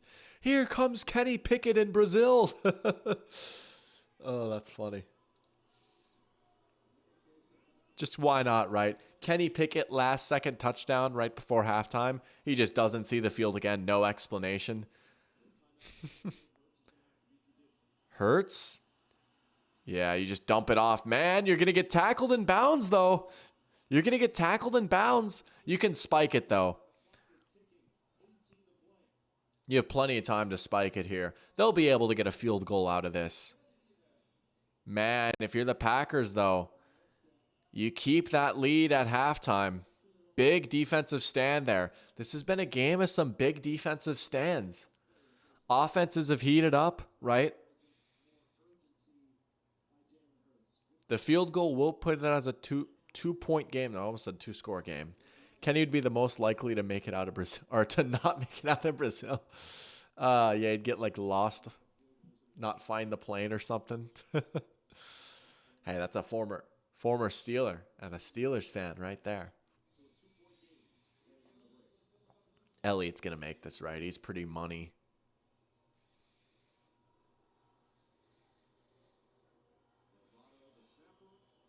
Oh, yeah. All right, kick is up and good. Good first half here, though. That's been a good game. And you know what? Shout out, Michael, for the awesome idea. We're gonna do it. We're going to play some Immaculate Grid, and I don't know if my screen just went black right now. It might have, but we're going to fix that here real quick. Let's add in some sources for OBS. I don't know what you guys can see right now. Christine's saying, the scores are making me nervous. I suppose you're rooting for the Eagles, right? Yeah. You know, this has been a good game so far, though. Game solved asking who's more likely, Vikings or Giants winning their respective divisions. Oh, man, if that ain't a crazy question. I don't think either is quite very likely of happening, to be honest. Nervous. I suppose you're rooting for maybe the Eagles, I'm a right? biased Vikings fan. I am going to say the Vikings just because I think though. they're a little bit of a better team. Game solved They asking do who's more absolutely likely, play Vikings or in a Giants tougher winning their division respective divisions. than the if that NFC ain't a East. Crazy question. But I think either they're the is better team. I don't know very why likely of it won't happening, extend to be all the way honest. down. It's been Nervous. doing that for me all day today. You can maybe see I'm a my biased my Vikings wallpaper fan. a little I bit. know Shout say out the the lake right Vikings there, just very I think they're a Midwestern. little bit of a better team. I think it was Michael actually who said that back at UGA. We have the echo again. I'm so sorry. I don't know why it keeps doing that. There we go. Yeah, we lost the visual. I'm just getting this set up so that I can keep this like this. I mean, this will be the scoreboard, obviously, right? But I just got to set up a new scene here in OBS. Sorry about the audio jump scare there, maybe a little bit. Let's get the webcam back too. Where is it? Video capture device. Here we go. Add existing. We'll do webcam. And then I'm big. This is how you do it right here. This is the magic. And then you just drag it down like that. There we go. There we go. We got a little Immaculate Grid, right? And then we can go back to the scoreboard when it's game time. But I love the idea. Let's play us a little game of halftime Immaculate Grid. We got an interesting looking grid here. It's actually been a few days since I've played a grid, so I'm excited to get back into this. But we've got Chiefs, Bears. This is an all-team one, too. I like this. We can try and get some sicko polls, but we got Chiefs and Bears. Matt Nagy would be a good one if you could do coaches. We've got Titans, Bears, Bucks, Bears, Chiefs, Rams, Titans, Rams, Bucks, Rams, Chiefs, Raiders, Titans, Raiders, and Bucks, Raiders. I'm not thinking of any crazy ones off the rip. Let's just sit down, lock in, and try and think, right? Let's focus. Let's start with Chiefs, Bears, right? I mean, what's like the most obvious Chiefs, Bears one? I'm trying to think. I feel like these are two teams that don't have a lot of crossover, right? Two different conferences, a Chief and a Bear. Oh, right. And if you want to get some crazy ones, you got to think about like the linemen sometimes or like backup quarterbacks. Nick Foles would be one, right? Nick Foles played for both. I feel like that one's a little bit too obvious, right? People might think of that one. That might be the first one that everyone thinks of. But you just got to start thinking of like some of these like Okay, like just think about like random Chiefs or Bears, right? And then you got to go from there. Like, why is Nick Foles the only one I'm thinking of so far? And it is like kind of weird to think like Nick Foles played for the Bears, but he did. I feel like that one's a little bit too obvious. I don't want to waste too much time, but we can do a little better than Nick Foles, though, surely. I mean, we'll come back to that. Offensive coordinator. Yeah, I wish, right? Could get a little Matt Nagy. Bears, Titans, Bears, Bucks. This is a very weird and random grid. Why is this so hard, man? All right, I have one for Chiefs Raiders, but I use him every time. You know what? No, I've got a different one. I always do Sean Smith for this team combo, and I want to switch it up a little bit. How about Derek Johnson? Remember him? He was a good player for a while, linebacker, long time for the Chiefs, and then the Raiders signed him at like the end of his career. He was a great linebacker for Kansas City for a long time. Derek Johnson, 2%. All right, that's a good start. Yeah, Matt Nagy is who you're thinking of. He was the Bears head coach for a little bit and the Chiefs offensive coordinator. All right, Derek Johnson. There we go. That's a pretty good start, a little 2%. We might not quite be nerd sesh. I don't know if you guys are big nerd sesh people, but they do basketball grids. It's scary. It's like truly scary how good they are. But we have a good start with Derek Johnson. Titans, Raiders. Let's stick with the Raiders here. I seem to know like some weird Raiders, right? Like, okay, not Jared Valdir, not Lamar Houston. He would have been a good one for Bears Raiders. Not Michael Bush. He would have been another good one. Not Rashad Jennings. Like, is there any wide receivers that played for both? Any corners? Any linebackers? Albert Hainsworth didn't play for the Raiders, even though he has major Raiders energy, right? Any quarterbacks that played for both, right? I don't think Jake Locker ever made it on the Raiders. I can use Foles for Chiefs Rams too, couldn't I? Maybe that. I wonder. I feel like which one is less obvious? Which one do people associate Foles with less, I wonder? The Bears? I feel like we can get a decent one for this one. I don't know why. Randy Moss, that's crazy. Samuel Neeson, welcome to the stream, by the way. Randy Moss, I feel like he might get a decently high percentage, but these are definitely the two most forgotten teams of Randy Moss. We'll go with it. I feel like it might be in the 30s, but we'll take it. That's a good one. 23, we'll live with that. That is a good one, though. Bucks Raiders. Bucks Raiders. Bucks Raiders. Did Warren Sapp ever play for the Raiders? Why do I think that he did? I felt like he snuck on the Raiders. Oh, that's a little risky. We're going to try it. 50%! I'm cooked! I'm cooked! Oh, no! Oh, Marcus Peters for Chiefs Rams. See, that's crazy. Like, these are ones that I'm not even thinking of. I'm out here trying to, like, figure out if Mark Mariani ever played for either of these teams.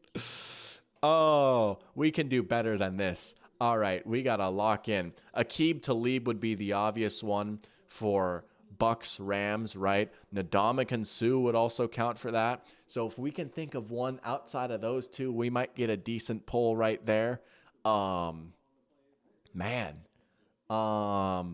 keep thinking. You know what? Yeah, we'll just do this one. Maybe we'll do one more if we can do a little bit better. We're gonna go Nick Foles here. 27. Man, not a good look so far. Too many double digits. We'll get the perfect grid though, at least. All right. Bears Bucks. Bears Bucks. I mean, like I'm just Cadillac Williams. Did he really? What other team did he play for? Cadillac Williams is a great call. 2006 Rookie of the Year. Was it for the Bears or the Rams? I honestly don't remember.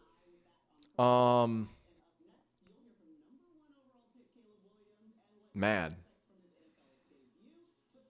Jeez Louise. I don't know why I'm like just blanking on this. I got to lock back in here. Man, I talk a big game and putting up a stinker. Rams, Bucks, Cadillac, Williams. I had no idea he played for the Rams. Heck of a call. 0.9%. Look at that. Give all the credit to Samuel Neeson right there. Wow. Heck of a pull. That's awesome.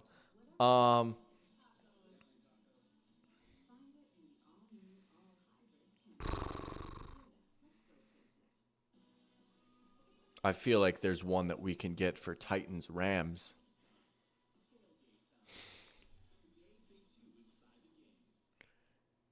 You know what? We're just going to do Marcus Peters, whatever. Like, we're going to get through this one, and we're going to do a little better for the next one. 16%. That's lower than I thought it would be. Man.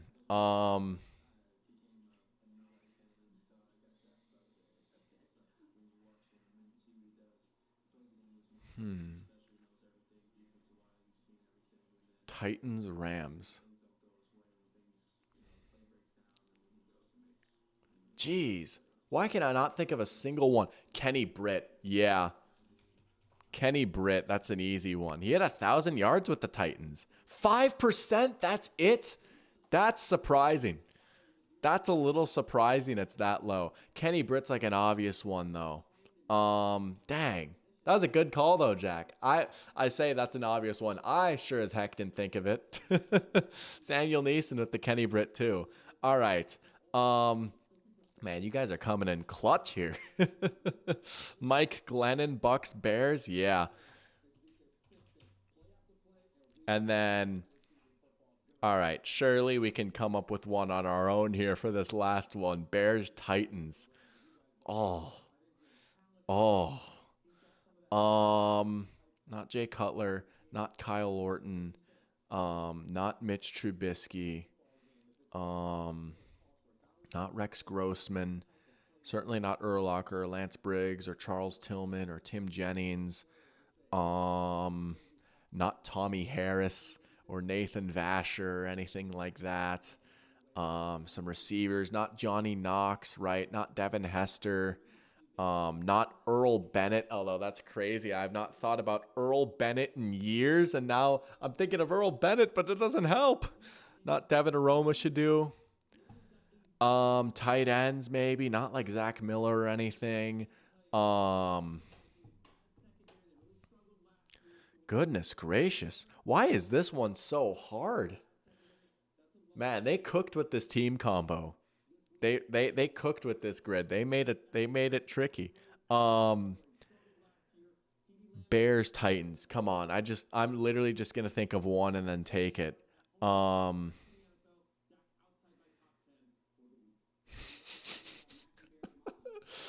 losing it. Not like Kendall Wright or anything, right? Not Lendale White. Ryan Fitzpatrick. Hey, he did play for the Titans. One of the Bears are one of the few teams he didn't play for, though. Not like Dexter McCluster. That would have been a good one for Chiefs Titans. Not Matt Forte, right?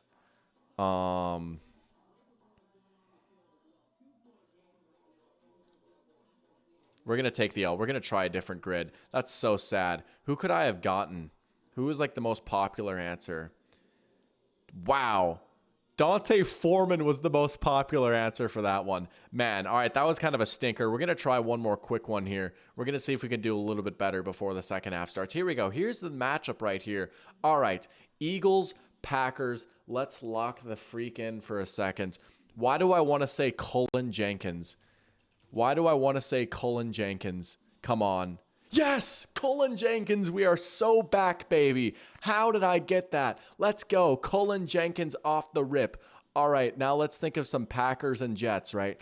Packers, Jets. I mean, there's Rodgers, there's Lazard. Those are the two obvious ones, right? Can we go a little bit deeper than that? Packers, Jaguars. I've got a good one. Aaron Campman. good, like, early 2000s pass rusher. 3% for Aaron Campman. Let's go. All right, we're doing a lot better now. I'm liking these team combinations much more. Eagles, 3,000 yards passing. How about Ron Jaworski? Jaws, right?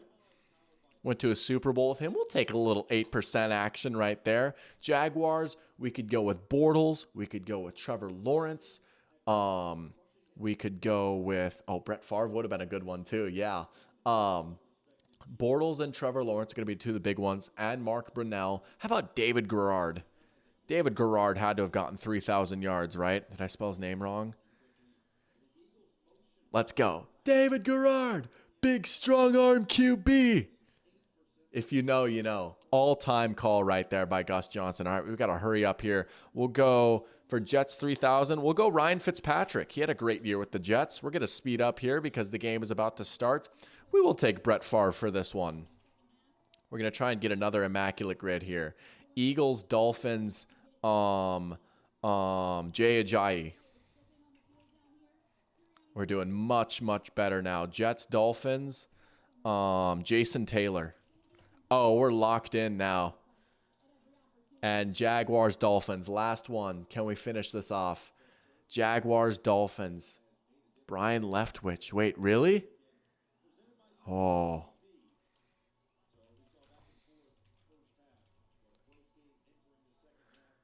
I'm scared you mean for a different team, though. We're going to try it. Oh, whatever. The game is about to start. Oh, duh, Jalen Ramsey. That was much better, though. That was much better. All right. Let's get back to the game. That was fun, though. That was fun. I like the little halftime immaculate grade, a little bit of redemption, and shout out the chat. Coming and clutching, going crazy there. Y'all honestly carried. That was awesome. All right, here we go. Second half of what's been a great game. The Eagles are going to start with the ball. Said Leftwich before. Yeah, I know. I just panicked and I was like, I got to get one more. That's tough, but certainly no fault to you. That was me just kind of Brett Favreing it a little bit, just trying to force it in there last second. But here we go. Goat Kid Rules saying, who do you think wins MVP this year and why is it Josh Allen? I honestly think Josh Allen has a very good case for MVP. He's going to have the narrative on his side this year, right? With the Bills losing Diggs and everyone thinking it might be a Bills down year and the receivers might not be as good. And I still do think the Bills are going to be very good. And obviously we all know how great Josh Allen is. I think he's the second best quarterback in the league. So he would probably be in my top 3-4, like my MVP picks. I am picking Mahomes as lame as that is. I know that's boring, but I just think like the Chiefs are going to be the best team in the league this year. And it's Mahomes, and he didn't win last year. So it's going to be like, well, he doesn't have voter fatigue. So, you know, he suffered with some poor receivers last year. So we'll give it to him this year if the Chiefs win like 14 games. But I do think Josh Allen will have a serious shot this year to win his first MVP. Game solved with a fantasy question, saying someone offered me Zay Flowers for Xavier Worthy in a different league. Chiefs fans, what do you think? Oh, I would take it. I would seriously take it. I don't know. Like, Worthy has that crazy upside, but I still think, especially if it's a PPR league, Zay Flowers is going to be the more dependable guy. And speaking of dependable guy, there goes A.J. Brown. Touchdown Eagles. A.J. Brown just got him a bucket.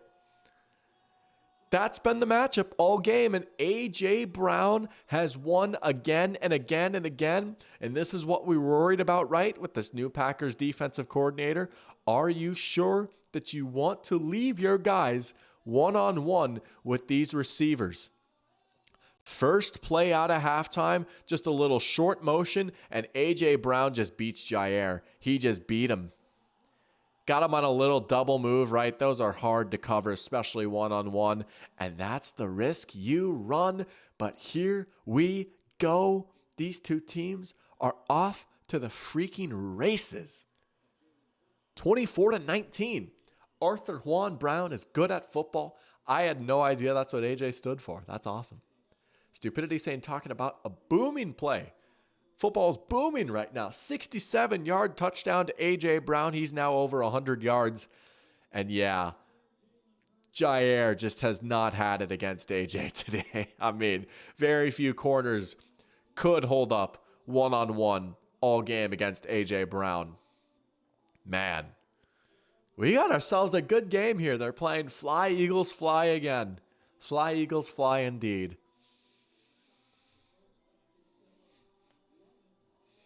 Wow. But yeah, I might take Zay Flowers. Now, that's a little scary, and it might sting if like Xavier Worthy does pop off and get like 12 touchdowns this year. But I do think, especially if it's a PPR league, Zay Flowers is going to be a little bit more dependable week in, week out. AJ Brown, unlike his buddy DK, is better when angry. Yeah, you don't want to make AJ Brown mad. Like that's a bad strategy. He's such a beast, man. He really is. He's got to be a top 5 wide receiver. He's so good. I love the way he plays too. I love his brand of football. He's just such a fun receiver to watch. Whoo-hoo. All right. Can this Packers offense answer? Yeah, I laugh at that too. You know, the Titans, their old general manager, let's just say that he was your name, stupidity. Like they gave up AJ Brown. They literally had him. And they said, we don't want to pay him. Hey, congrats, you saved some money. It's so easy to just draft another receiver, right? Surely Treylon Burks is just as good as AJ Brown. Yeah, that was tough. All right, what do these Packers offense have now? The kickoff go through the uprights? It kind of looked like it did, didn't it? Flea flicker. Flea flicker. I don't think it's there. It's not open. Love wanted it. It's not there. He's just going to float it now. Eagles ready for the flea flicker. Look at that.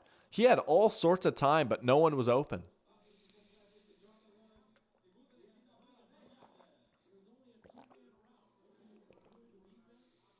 Wow, they only sent 2 out on routes. Yeah, max protection right there on the flea flicker. They were just hoping that they would get someone to bite, but Eagles staying disciplined. Yeah, they were on it. Maybe there's DeJean right there. Looked like maybe from that angle they had Dobbs, but then DeJean came into the frame. It's like, he was covered pretty well. Now they're going to go back to the run with Jacobs. And that's...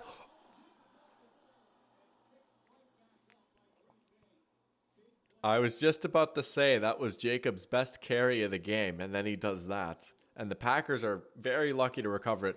Bro, Josh Jacobs is on very thin ice right now. To have the first half he did and then fumble, you might want to get the other back out there. Bringing pressure on Love. There's the fadeaway. Incomplete. Oh, they're going to get a flag. Looking for Bo Melton right there. First time we've said his name tonight. Man, this Packers receiver room is so deep. It has been miscues, but it looks like Bo Melton is going to draw the PI right there. Do you think the Packers will waste their timeouts again this half? Man, I sure hope not. Just for the sake of good football. Or is it going to be a hold? On Quinyon Mitchell there, the rookie.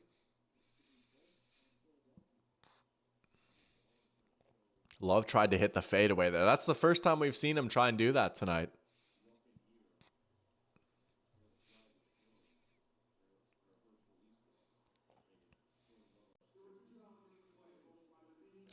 Two defensive fouls. PI and a hold probably.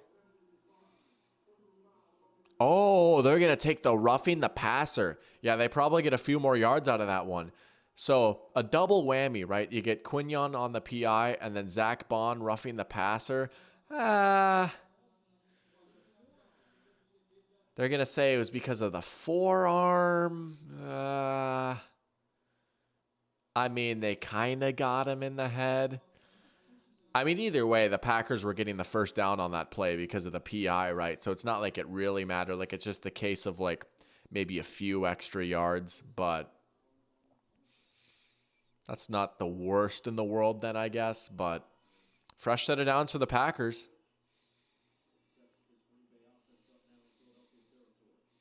Play action. Love. Oh, wide open. There goes Tucker Kraft over the middle. He's been looking pretty good so far outside of his holding penalty.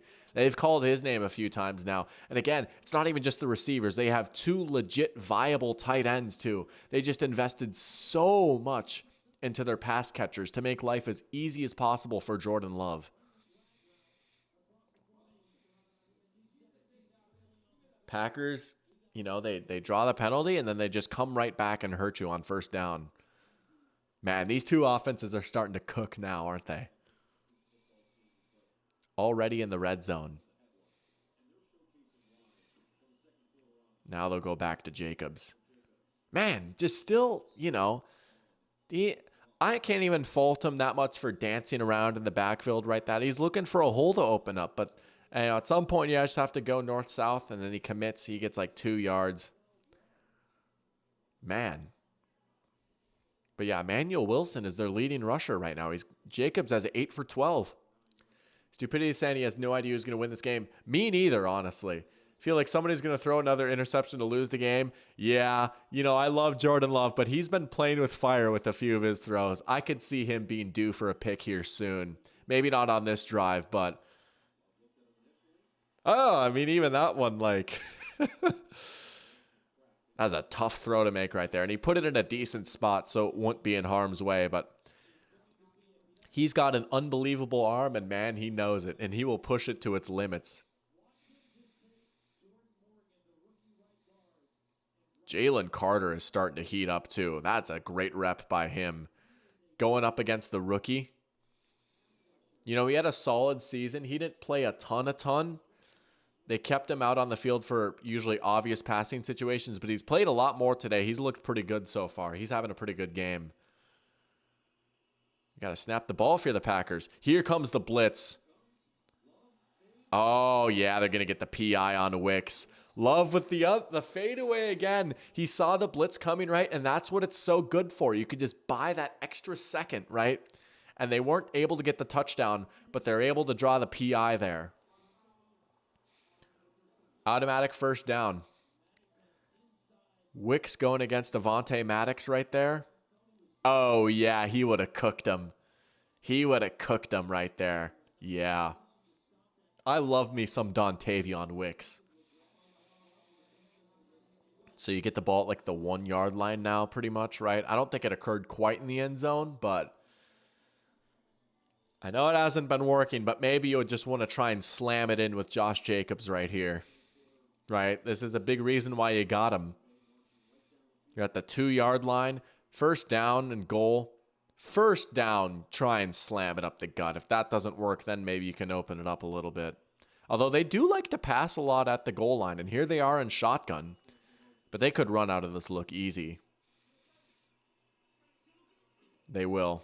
No, it's a fake, and it's caught. It's a touchdown. It's Christian Watson. All right, Green Bay answers back. And there's fans kissing. Look at the hair of Christian Watson.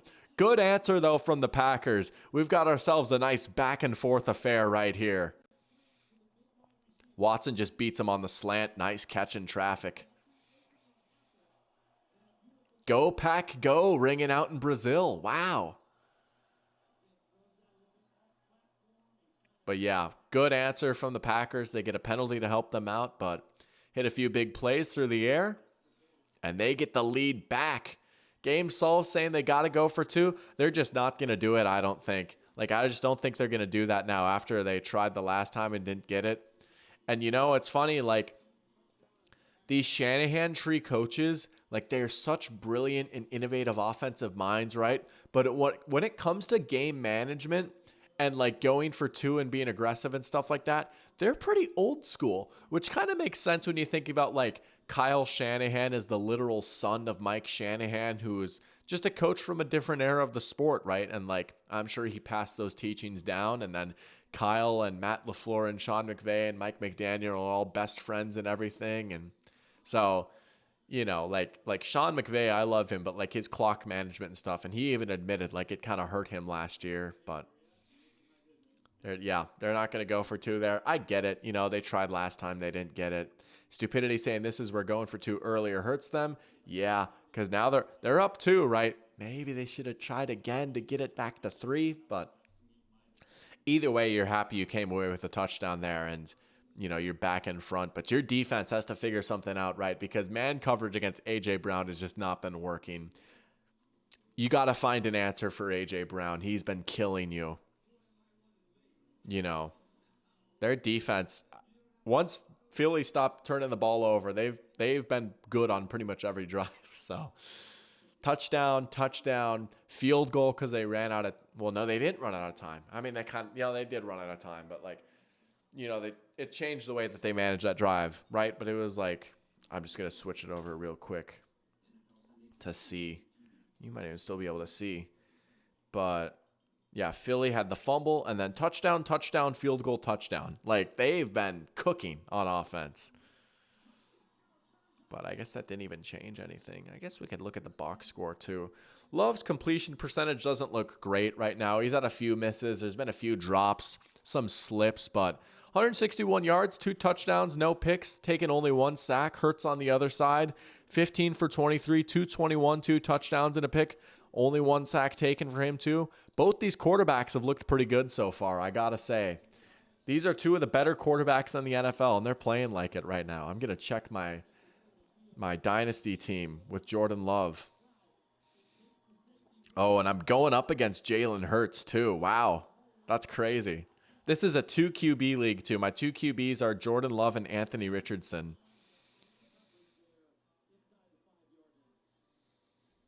Oh, and I've got Saquon.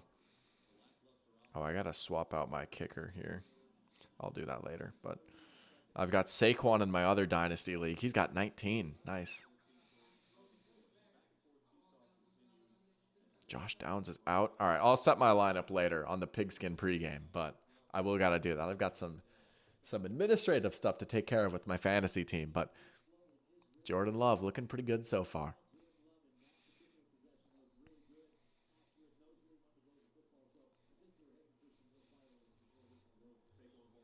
Both these teams will probably hit the 30s, I feel like, the way this game has gone, right? I mean, we're barely into the third quarter. It's 26-24. We are in for a track race here. Hurts play action. Oh, man, that nailed Rashawn Gary in the paw. You could hear that one. Man, just batted down right there. A little rollout for Hurts. Gary going up against Goddard. Comes out to cover him. Nice play and coverage by Rashawn Gary. How about it? Stupidity says off topic, but if you're a good team or going for 2 has a 60% success rate, do you pull that to try and beat a good team in the playoffs? Do you think we'll ever see a team defaulting to going for 2? I think we might at some point. If a team gets really that good at it, and if it's even a little bit over 50%, they might. I mean, we've seen some teams get really aggressive with going for 2. The Cardinals, I think, were even one of those teams last year. But the Steelers, back when they had Big Ben there a few years, they were pretty aggressive going for 2. I think at some point, maybe not every single time, but we might see a team go for 2 like 70% of the time or something. Oh, does Philly have a free play here? Here comes Rashawn Gary. The Eagles are trying to say that one of the Packers jumped. Rashawn Gary just ate up that play. I think he might have got back. I don't think he quite went into the neutral zone. Rashawn Gary just destroyed Lane Johnson there. Oh, man. I mean, the Eagles might have thought that play was going to be like blown dead, but he just beat him off the ball so quickly. You never see Lane Johnson lose a rep like that. And all of a sudden, that's a big 3 and out for the Packers. There you go. Right? That's their first stop in a while, but they get a big 3 and out after a touchdown. Stupidity saying, if he recalls correctly, some teams already have a success rate above 50%. Oh, I believe it, right? And now the question is, like, if their volume goes up, would their success rate go down, right? Like, okay, you might have a 60% success rate, but you only did it like 10 times that season. I'd need to look at those numbers, though. I feel like NFL Elo has those numbers up on their website. I might have to go check that out. But, I mean, I'd believe it, right? Like, it's 2 yards and, like, easier said than done, right? But, like, if you've got a lot of good plays designed to get you 2 yards, if you've got good goal line packages, like, it's an interesting experiment, isn't it? Like, it's just an interesting thing to think about. That's a good question, though. I love talking about that kind of stuff, right? The game theory of football. All right, can the Packers get another score here? Can they give themselves some insurance, a little breathing room? Love floats it. There's Dobbs. Sure hands, first down. Packers' passing game has looked much better than their rushing game outside of that one drive. Quinyon Mitchell, they're kind of picking on him a little bit. They've thrown his way a few times now, and this is his first game ever, right? Like, you don't want to, like if you're an Eagles fan or the Eagles, like, you can't freak out too much, you know. It's a big jump going from Toledo to the Philadelphia Eagles.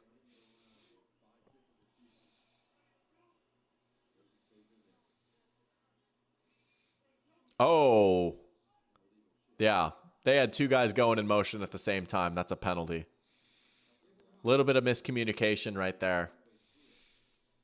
And I think it was Reed going in motion, and then Tucker Kraft tried to go in motion at the same time. You can't do that. Can't have two guys in motion. That's an illegal shift. Laywell's in here. Let's go. Saying, Doc, sorry I missed last night's stream. Watching the game with my pops. Hey, I have no beef with that whatsoever, right? Watching your favorite team with your dad, that's awesome. Hey, how about that game though, huh? How about that awesome game? That's awesome. That's cool you got to watch it with your dad though. That's awesome. Oh, I have good memories watching the Vikings with my dad.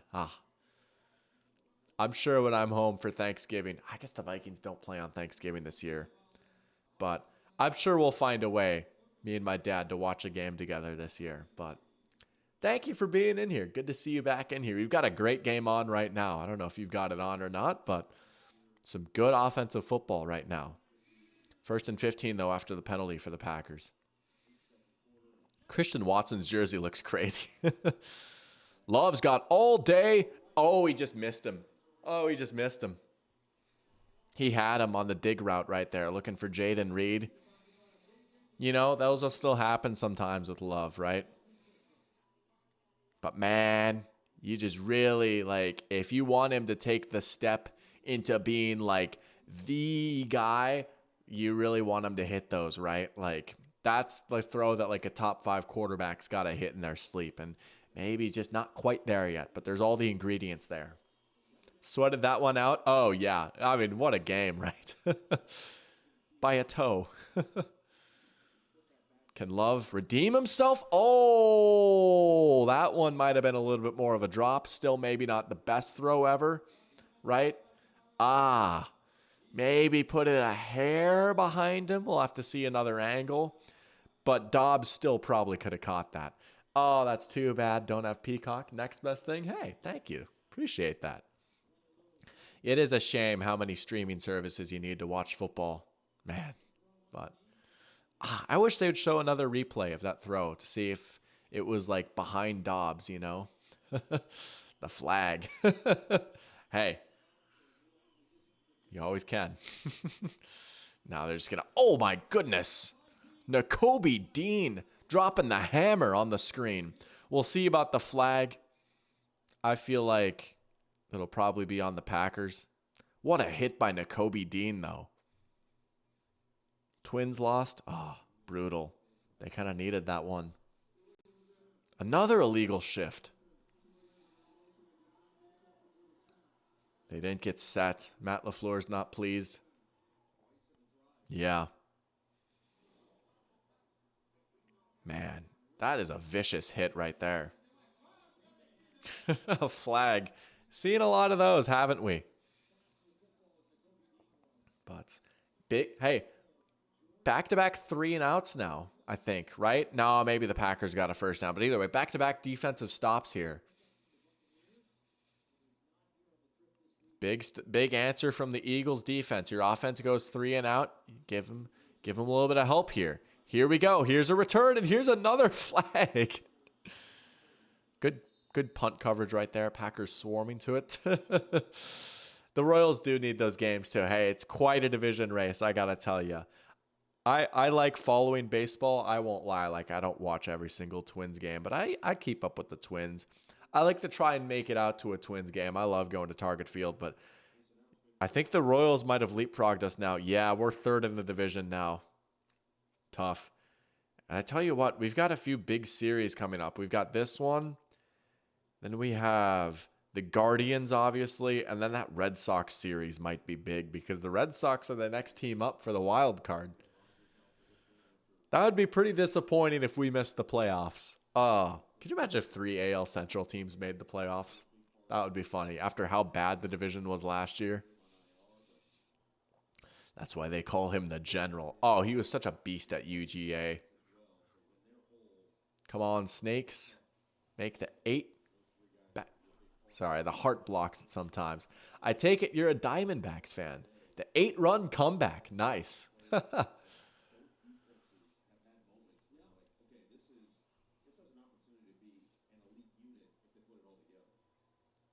What's going on here? We got a bit of a delay here with the flag. Sirianni's like, what are we doing? Royals looking for the first postseason since winning the World Series. Yeah, didn't even think about that. Very true. Pear Champ says hopes there's not as many flags in every game with these 2 opening games. Yeah, it's been the ref show a little bit. Like, it's kind of crazy how much laundry we've seen. And I know it's like week 1 and there's different points of emphasis now. But yeah, the flags have been crazy.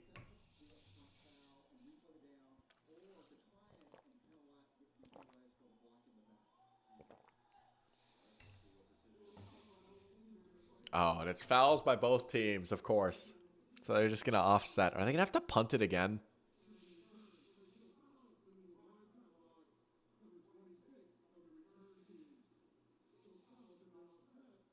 Dude, Ron Torbett sounds like he's dying out there right now. I hope he's okay. I mean, it's Brazil, right? It's a little hot. I know they said it was 60, but if you're a referee, man, you got to be moving around a lot.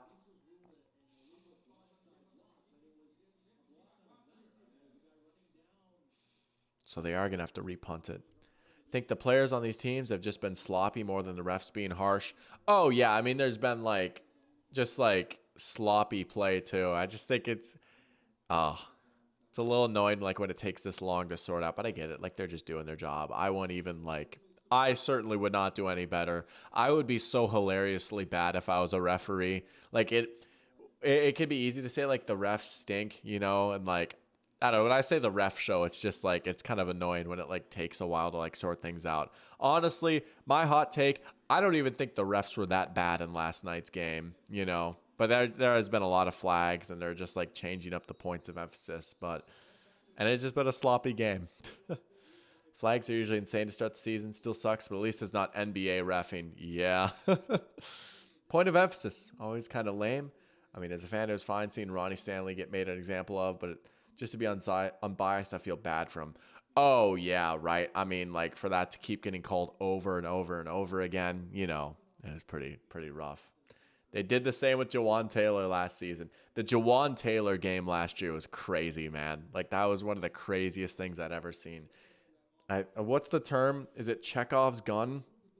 The thing where yeah, it's a narrative principle that states that every element in a story should be relevant and necessary. They Chekhov gun to false start. And so it's a reference to if there's a movie and you see a gun on the screen, then at some point that gun has to be fired, right? Every single point of a narrative has to mean something. They Chekhov gun to false start. They made a whole thing of wow, Jawan Taylor seems to be jumping early. And then they finally called it in the 4th quarter on a big drive. They Chekhov gun to false start. Oh, now we got a commercial break. I just want to see these teams back out on the field. We had a couple of punts. I mean, there's nothing wrong with the defenses locking in, right? To make sure that this is a nice, serious, honest game. And it's not too easy for the offenses, but if you're Philly, you went 3 and out last time. I might try Saquon here on first down. His yards per carry isn't the greatest right now, but I still think he's looked pretty good. I might try Saquon here on first down if I'm Philly. Then you might be able to open it up on second down, depending on how that goes.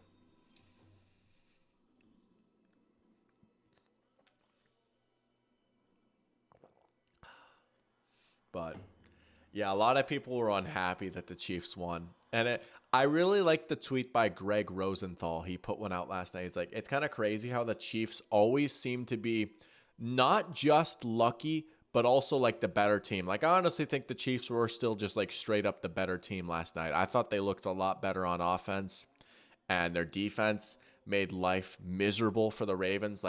They kind of had to do all those swing passes out of necessity, right? So much pressure on Lamar. Their corners looked really good.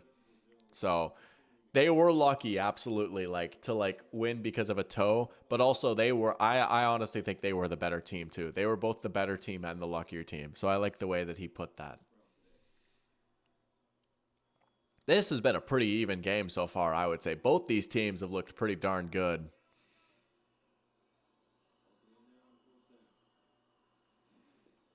First down. Yeah, look at that. They're going to go to Saquon. Good run on first down. Laywell saying, I love seeing my team win, of course, but man, hopping on Twitter afterwards and seeing rig trending is a little disheartening. It is. And, you know, like, people are going to be annoying, like, about the Chiefs all season, right? Like, it's tough for, like, a true, honest, genuine fan, I bet, right? Like, you know, like, people are going to be annoying because they hate the Chiefs because the Chiefs are good and they're the big bad villains now. And we did the same exact thing with the Patriots. And people always used to call the Patriots lucky and, like, you know, stuff like that. Like, it always used to be lucky or rigged for the Patriots. Like, people are always going to do that. Like, people are just salty. I don't know. The Chiefs are the big bad villain. But you know what? I don't mind them. I don't mind them. Next ad break, we should check the ADOTs of the QBs in this game. I feel like they're going to be a lot higher. They might be like in the 6 or 7 yard range maybe.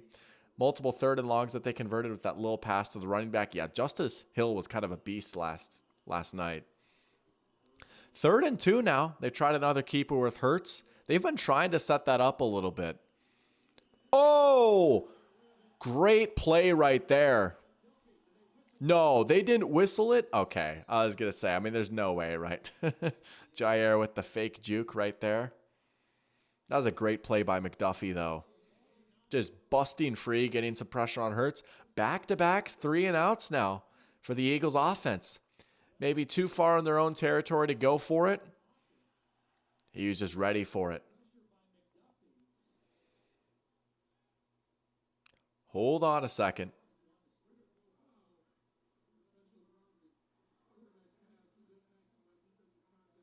Okay, yeah, no intentional grounding. That's fair. That's legit.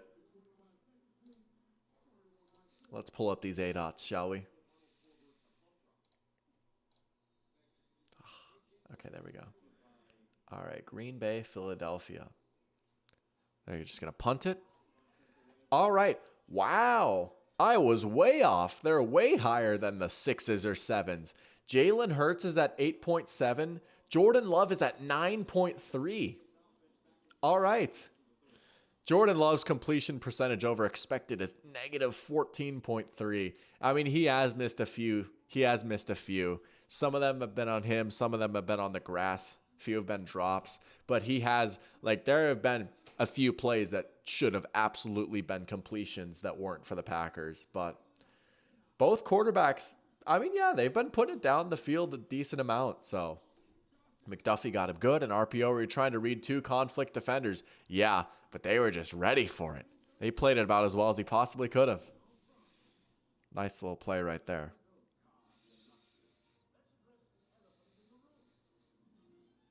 Oh, wow. One of my friends, Parker, you might have seen him in these streams before. He's pretty close to hitting a 3-leg on underdog. He hit the over on Jordan Love touchdown passes. He needs 87.5 combined yards from Saquon. So rushing and receiving, he's at 59. And he needs 236.5 on the over for passing yards for Jalen Hurts.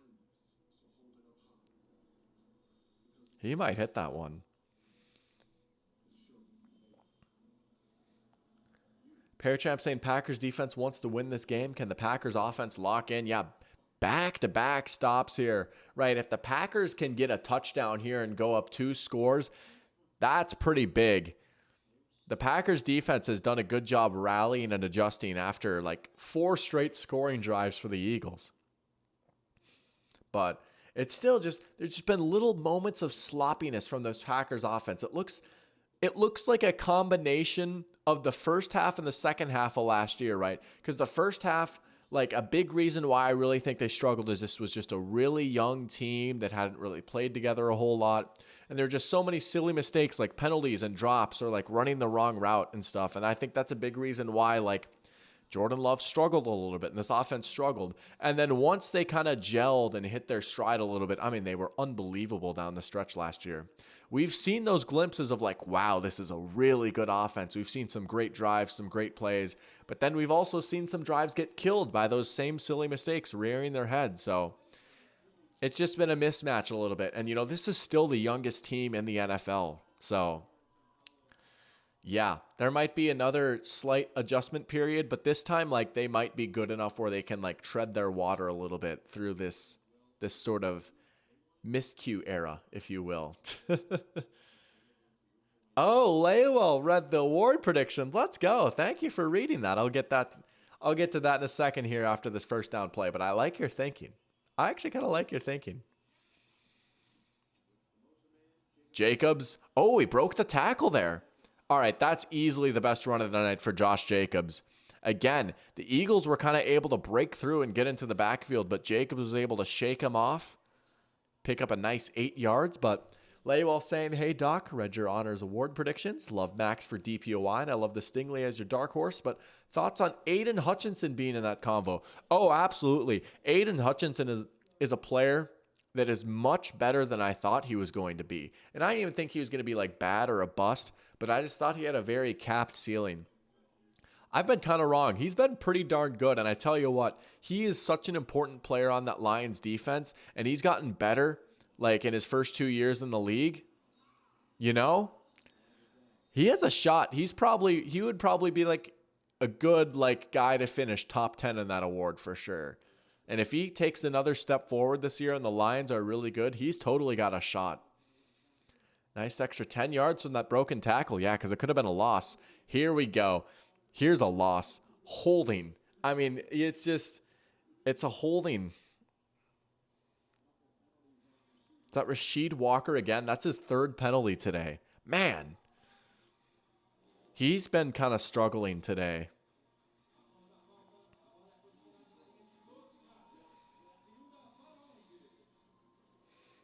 Well, 2nd and 11 now. And so it's pretty much like if Josh Jacobs would have gotten tackled behind the line now, pretty much. Let's just pretend that the Eagles made that tackle. 4 wide, and then a tight end, 2 tight ends. No, just 1. Reading is hard sometimes. There you go. There you go. That was coming. Yeah, that's just a bad pass from Jordan Love right there. Trying to do way too much. He's falling back. He just floats it over the middle. There you go. That was coming. I knew it. I said he was due for an interception. He's been a little stupid today. I love Jordan Love. But that was just, I mean, I guess he just didn't see Reed Blankenship. Reed Blankenship with the interception. I thought Matt LaFleur is going to have something diabolical planned. He tried to wrap that around Zach Bond, and he just must have not seen Reed. Yeah. Man. That is a dangerous throw that got punished. There is the interception. Yeah, you could kind of feel it coming. He'd been playing with fire a little bit with some of these throws. Now here come the Eagles. Now can they capitalize off of a turnover, right? This was something the Packers couldn't do in the first quarter. Can the Eagles turn around and do this now? Could this be the difference in the game right here? Packers get 2 turnovers, get 6 points. Eagles get 1. Can they get 7? Man, yeah, that was just a bad decision by Love. I hyped him up so much, maybe he's still a slight work in progress. There's Saquon. Good run. First down.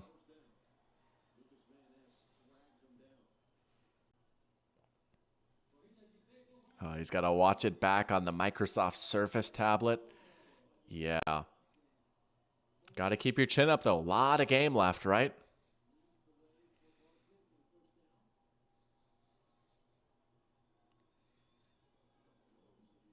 Back to Saquon. Oh, look at him churn out the yardage. Yeah, it's Saquon time now. I'd give it to him again. Just keep feeding him.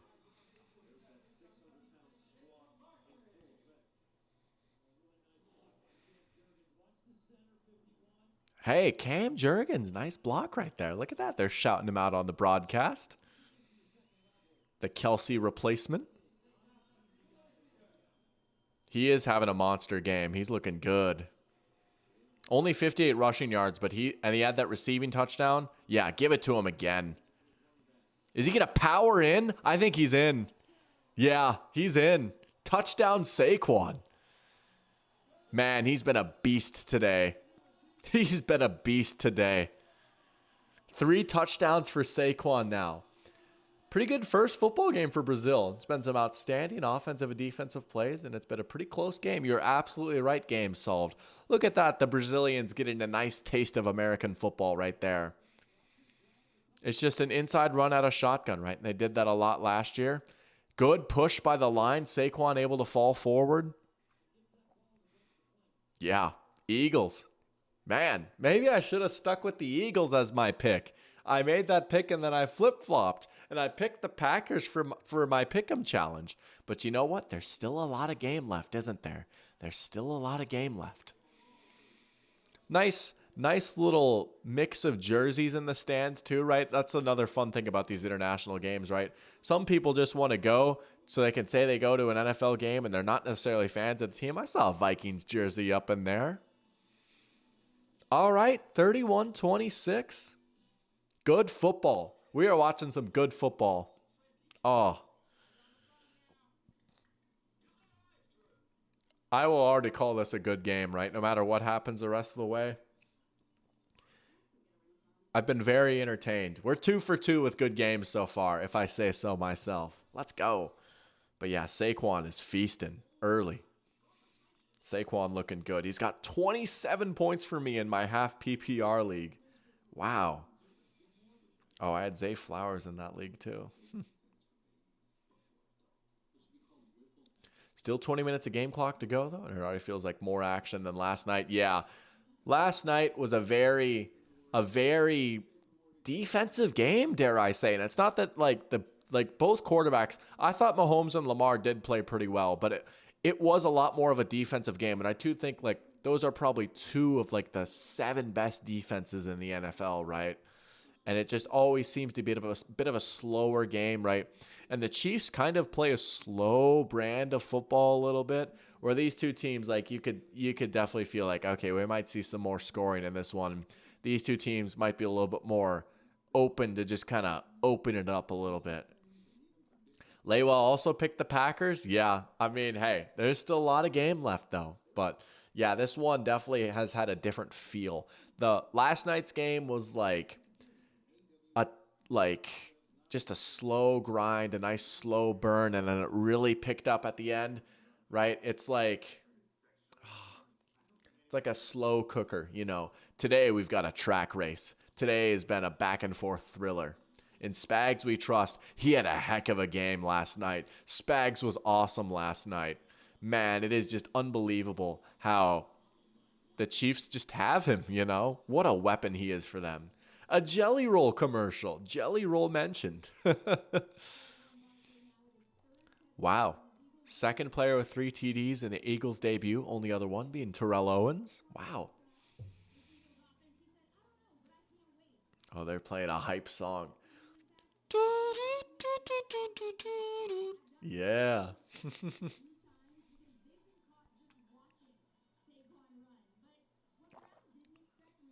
All right.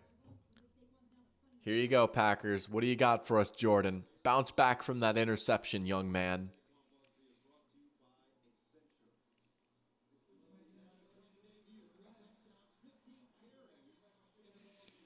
Oh, that first touchdown to Saquon. That was such a pretty ball from Hurts.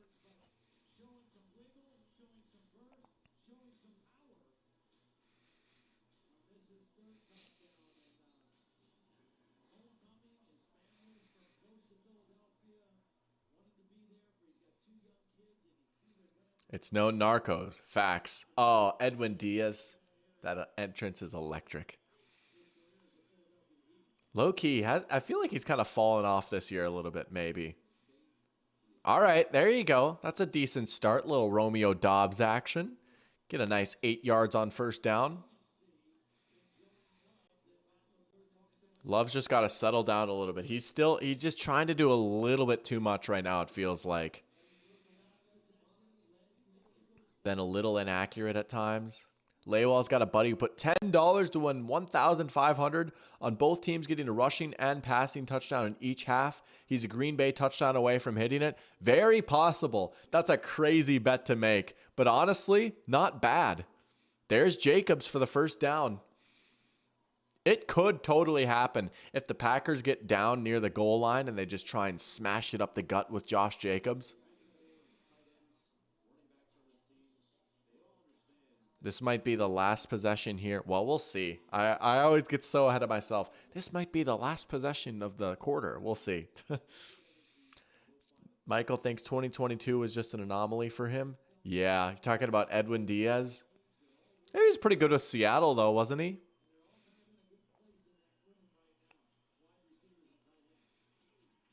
He also had that injury, so that does impact things. Man, looking for Wicks, and it was behind him. That was just a bad ball from Love. Wicks had him right there. Right there, he had him. It was behind him, though. Put it out on the sideline. That's a catch and a first down. Wicks almost made a great grab, but... man, Love has not been the greatest so far. But again, there's a lot of game left, and the Packers are only down a score. Set up a screen with Jacobs. First down. Oh, that's a big first down from Josh Jacobs. You don't even need to worry about third down now. Just keep those chains moving. That was a nice little screen right there. Oh, we got an injury. Hand.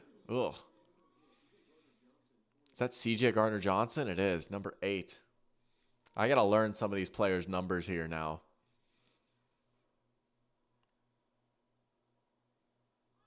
Might get an injury timeout here. He had some injuries last year, too.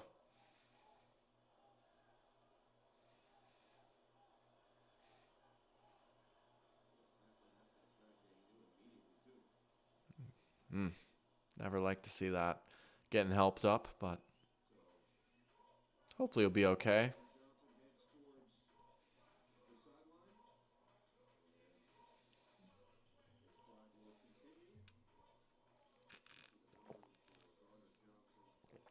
Also read that going into this game, something along the lines of Josh Jacobs needing 5 receptions to break the record for most receptions by a player without a receiving touchdown. No, I saw that too. I mean, it's got to be a player, right? Because, like, if you're a wide receiver, I don't know. But, yeah, I did see that. That is a crazy stat. Like, I don't know how you even find that, you know?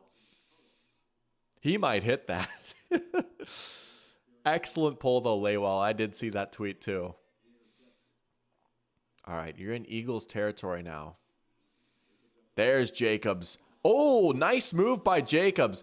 That's what I was expecting from Josh Jacobs right there. A nice hole from the Packers line makes a guy miss with a subtle little move right there. There's a little bit of the burst. I mean, he's not like the fastest guy ever, but he's got like decent burst. He's a really smart back. When he finds the hole, he will hit it really quickly. I really think Josh Jacobs has some of the best vision in the league, and that's a great carry right there. He's not always the most flashy back, but he is waking up a little bit, and the line is starting to block a little better for him. This run game is starting to look a little better. This was a little bit more of what I imagined now. Maybe that takes some stress off of Love. He feels like he doesn't need to do hero ball. As soon as I say that, they try a little stretch play that gets maybe a yard. Josh Jacobs turned me up. Hey, even after that last play for 1 yard, though, it's still looking a lot better. So you will take it. Hey, that's another good play by Zach Bond. He's having a good game. I got to give credit where credit is due. I didn't think twice about Zach Bond. I was just like, oh, they have an NPC at linebacker. Linebackers are a problem last year. He's playing his tail off right now. He's having a good game. He's made some plays in coverage. He's made some plays in the run game, gotten some pressure. Swing pass is going to go nowhere. And would you look at that? It's Zach Bond getting him again. Zach Bond is kind of a dog. I might have to revise my Zach Bond take. Wow.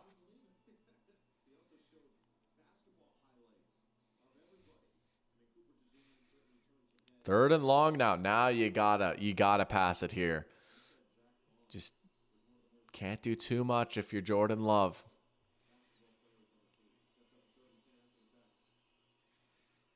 You gotta hurry up and get the snap off here. Don't want to waste a timeout. There you go. Love's got a pocket. And it's dropped by Reed. Probably wouldn't have gotten the first down anyways. But another drop.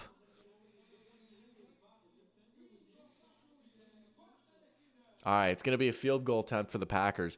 Again, these kicks are a little scary with how the grass has been. And you got that rookie kicker. He has been good so far, right? Packers fan, knock on wood. Certainly don't want the pigskin curse. 43-yarder. First two kicks have been pretty easy. All right. Let's see it.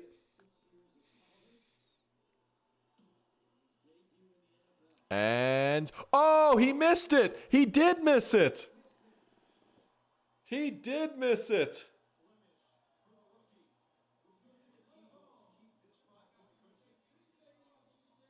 Man, the kicking woes continue for Green Bay. He misses it. Did that end up nicking the crossbar or the upright? Yeah, it did. Oh, it wasn't quite a full-on doink. Just kind of a love tap, but he missed it. Points left on the table. 2 red zone trips in the first quarter. You come away with 2 field goals, and then you miss a kick. Man, it's just been a sloppy game from the Packers. The Packers, like the Eagles were sloppy to start off, but the Packers have been far more sloppy throughout the game. Just been a lot of mistakes. Get a thicker kicker. There's Saquon. Oh, look at Saquon go. Oh, look at Saquon go. Ho, ho, ho, ho. How did the NFL let this happen?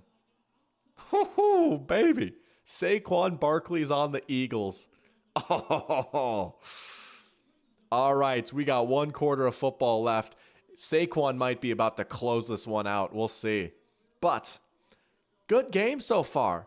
31-26 after 3 quarters of play. Laywell says, man, speaking of drops, had a few last night and really hoping that it doesn't continue again. Yeah, the Pacheco drop and then Juju dropped one. Yeah, I mean, you feel for Mahomes, right? He had some good balls on those plays, but they were just dropped. Packers need to cut the guy, get the thicker kicker. Special teams has never been the Packers' strong suit. Yeah, I mean, they had the kicking woes last year. You can go all the way back to Brandon Bostic. Howie, you know what? Howie actually might have done it this time, though. I gotta say, Howie might have actually done it this time. Is Mevis the thicker kicker? If so, that dude is legit. Watched him hit a 60-yard game winner versus Kansas State that just ripped his heart out. I'm not familiar with Mevis. You guys will have to educate me on the thicker kicker. I bet you he's a big dog. They need Chad Ryland. Oh, Chad Ryland. He's the reason the Patriots have Drake May. Doinks with style. I like it.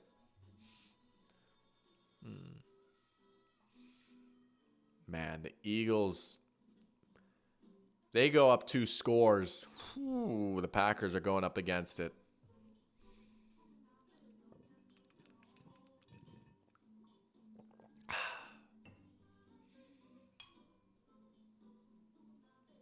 Got the ball in the Green Bay 33. Saquon 94 yards now on the ground. He's going to go for 100 for sure. Man, how many fantasy points does Saquon have for me?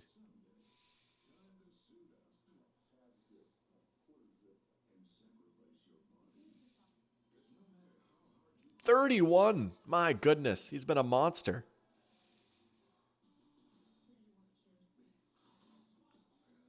Yeah. He's a beast, man. What else is there to say?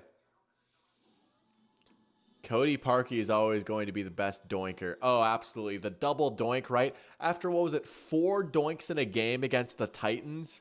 Who could forget that? What a legendary season from Cody Parkey. I mean, the script writers really got in their bag with that one. That was just absolute insanity. Oh, one of the guys I'm playing against in fantasy has Jaden Reed on his bench too. Oh, tough scenes. Massage gun. Uh-oh.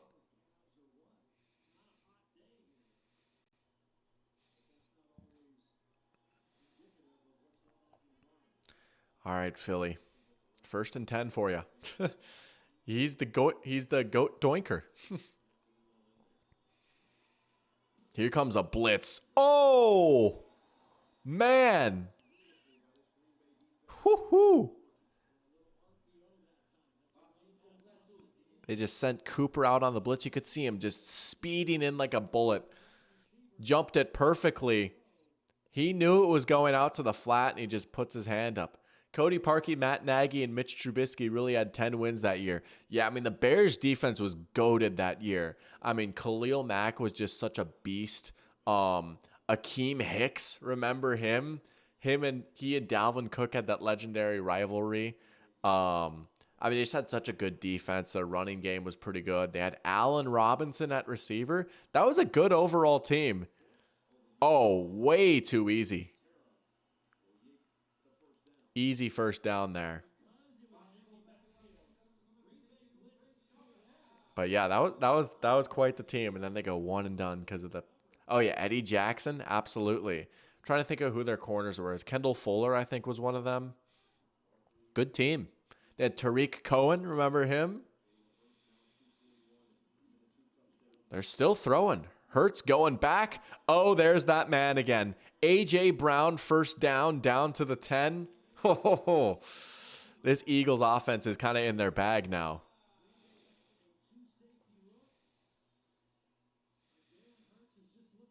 Hey, at least Green Bay has their timeouts this half. Yeah. You can still get a first down too, technically. Only team in 2018 that had an elite defense. I'm trying to think of the other top defenses that year, 2018. That was a very points-heavy year, though. Man, they're trying to. I'm telling you, this Jalen Hurts keeper is not really doing it for me. It hasn't worked a single time outside of like the one where they just ran him up the gut.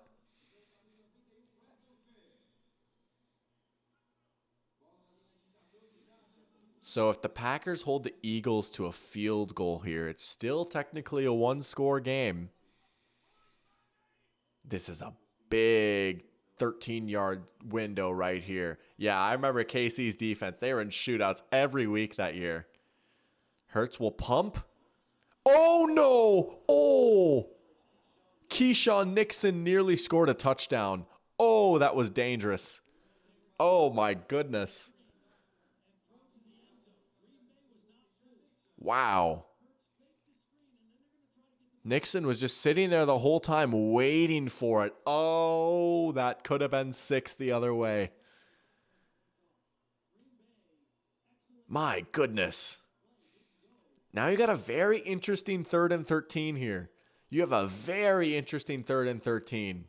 I wonder if this would be 4-down territory for Philly if they can get to like 4th and 2. They might just try and get 11 yards here. They barely get the snap off. Hurts is flushed, trying to create, throws across the field. Oh, no. Oh, Jalen Hurts. Oh, no. Okay, Jair, bro, you got to go down. Bro, Jair, you got to go down, dude. Just take the touchback. Okay, that was crazy. That was crazy. Oh, stupidity. If you thought that was bad, you ain't seen nothing yet. I mean, oh my gosh. That's terrible. That's terrible. The Packers have been given new life. I don't know what Jair was thinking there. Like, dude. Like, What did he think was going to happen? Did he really think he was going to house that? Oh my gosh. The Packers have life. We have seen some terrible interceptions in this game. All three interceptions have been pretty bad decisions, I would say. The one by Love and the two by Hurts. Man. You want an interception? I'll show you an interception. You will not throw a worse pick than me. Pack is back. No, they are very much alive in this game now. I tell you what, they are very much alive in this game.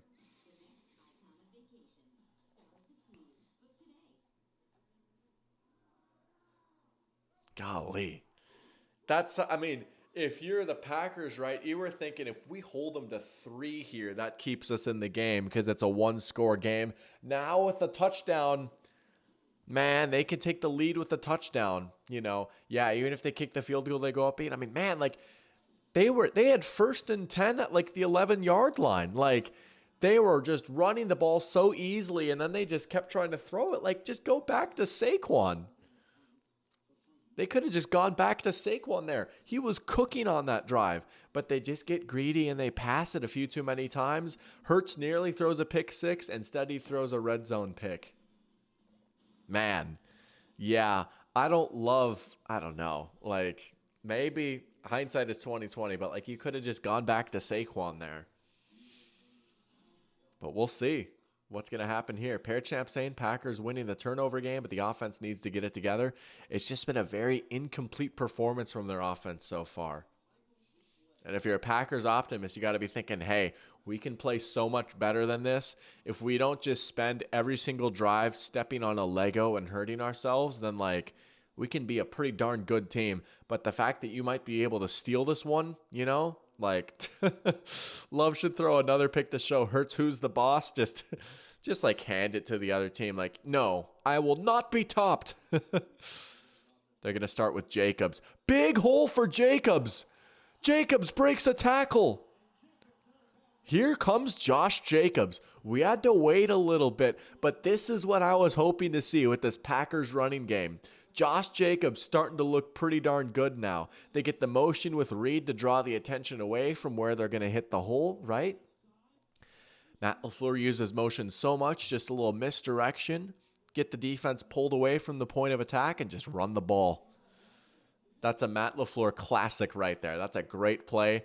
Jacobs, just a smart back. He's going to hit the hole. He is heating up now. Turn me up, rah! They'll go back to him. They're ready this time. That looked more like the first quarter. Loss of 1, maybe. Oh, they're going to show the interception back again. So A.J. Brown, he was open right there. Hurts just saw him late. I mean, again, like you can't see the literal entire field, right? Like Hurts probably wasn't just looking the half second that A.J. was open. Probably sees the hand goes up and then tries to force it, and at that point it's too late. Love will throw now. There's Watson, holds on to it. Right to midfield. Christian Watson, the front of his jersey looks like, like those screen printed jerseys, like I guess like that's kind of like the standard fan jersey, right? But if you put those in the dryer too much, then the numbers start to peel. I had a Jared Allen jersey as a kid that looked exactly like how Christian Watson's jersey looks right now. Then I got a new one as an adult. I guess I'm kind of an adult. I don't know. I don't always feel like an adult, but a lot of people older than me say that no adult feels like an adult. So that's a little reassuring. 3rd and 5 now. Love, deep drop, and he's got Reed wide open. He holds on. Here we go. Here we go. Jaden Reed has been able to sneak open a few times. Love finds him, and it's a first down. Here we go. He's working in the slot, and man, like no one was there. Reed Blankenship maybe got there late. Again, another one you have to just throw on the all-22 for. He is a Chiefs legend, Jared Allen. He was good on the Chiefs too. Vikings signed him from the Chiefs. He was a good player in Kansas City for a while. I love Jared Allen. What a funny guy. Oh, here we go. Here's Wilson. Emmanuel Wilson. Nice little change of pace back.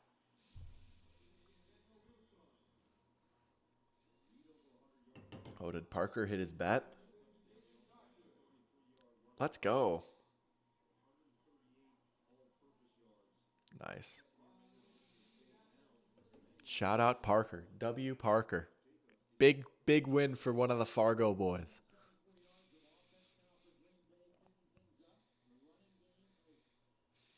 All right, 2nd and 1. Man, Green Bay has the chance to take the lead somehow. It was looking pretty dire for them for a while. They'll fake it. Here's the play action rollout. Oh, what a hard hit, but Wilson's able to hold on for the first down. I think Tucker Kraft might have been his first read there, but he was covered up pretty well, finds the back for the check down. Michael asking, is he the best NFL player ever to wear the number 69? Off the top of my head, I'd say yeah, but there's got to be more, right? NFL players that wore 69. Like, there's got to be some, like, more linemen, you know? But he's got to be up there for sure.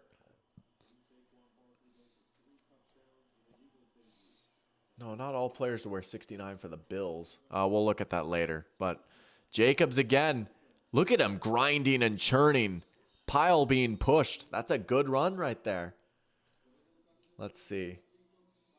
Can I just every player ever? No, that would be crazy. There's no way that it would. All teams? Oh, I can. And I can sort by AV on Pro Football Reference. Pro Football Reference has Jared Allen as the player with the highest approximate value for anyone that's worn the number 69. John Runyon is second. David Bakhtiari is third. Jordan Gross is fourth. There's Mark Schlereth in there. It might be Jared Allen. It really might be. Good call, Michael. Play action. Love. Fires. Just into the stands. Nothing there. 3rd and 5. Big 3rd down right here. This is the classic dad saying, right? But this truly is a massive 3rd down. If you're Green Bay, you really kind of need to get a touchdown here on this drive. You're able to get all the way down the field. That clock is a factor now with how good Saquon's been running it. Man, you don't really feel good if you come away with 3 here, giving the Eagles the ball back. And, you know, you give the Eagles the ball back, all of a sudden they could probably end the game with a touchdown. You really got to try and get a touchdown here. What's your best play, Matt LaFleur? What's your best play? Love. Too high. Well covered. Nothing there. Man, do you go for it here? They're going to trot the kicker out. I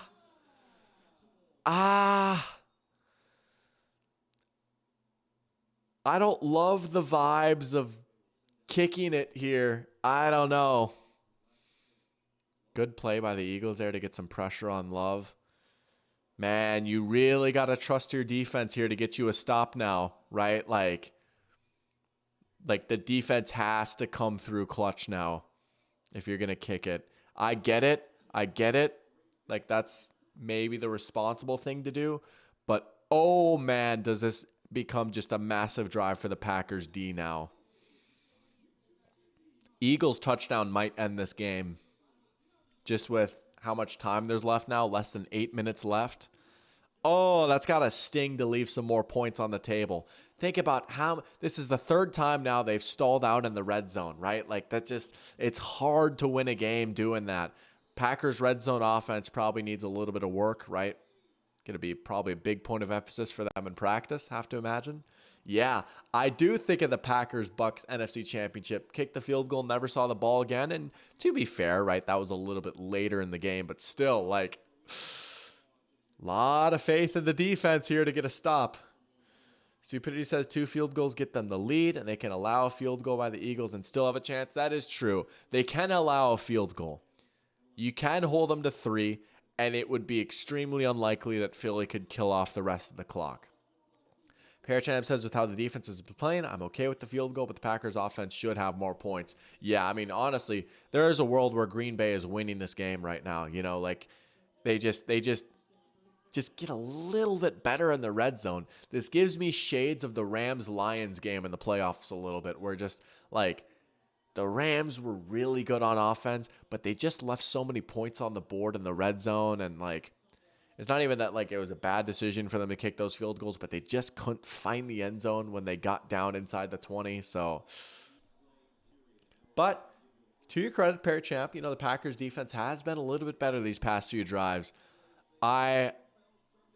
I don't know. I wonder if they just feed Saquon and A.J. Brown here and just say, all right, our two best players take us home. Oh, man. Here you go, Jeff Hafley. Here's a test for you right here. New defensive coordinator in town. You got to get us a stop, dude. You got to get us a stop.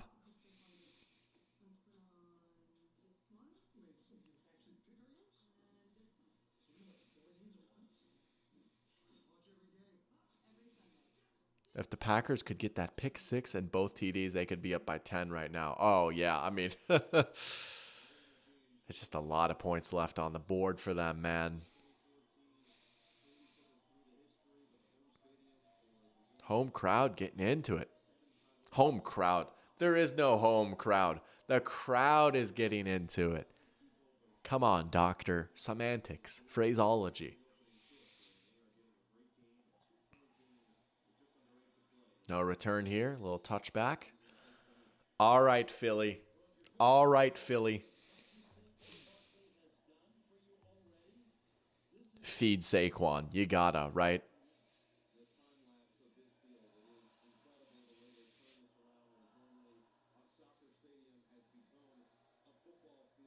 Dang, the crowd is going crazy. I love it. You can hear them singing.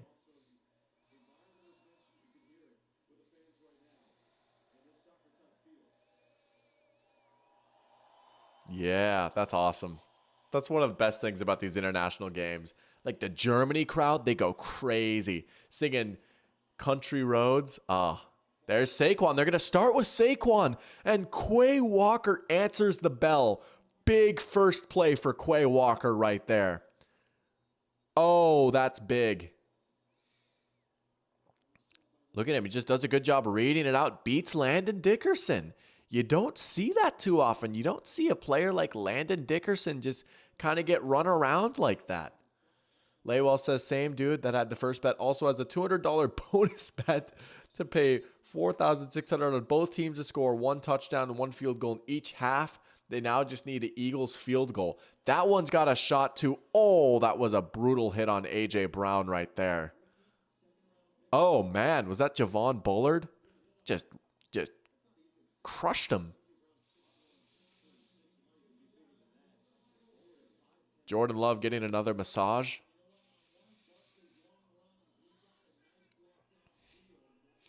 All right, 2nd and 12. Do you go back to the run here? Do you try and pick up a bigger chunk through the air? You don't have A.J. Brown on the field for this play. Man, that kind of hurts the Eagles. You're without your top wide receiver on a potential passing down. They're trying to figure things out here. Probably look at Devontae now, right?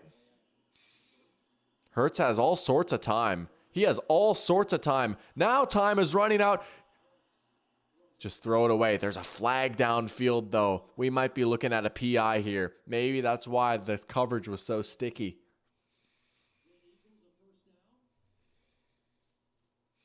Man, did they just give Philly a first down? Defensive holding.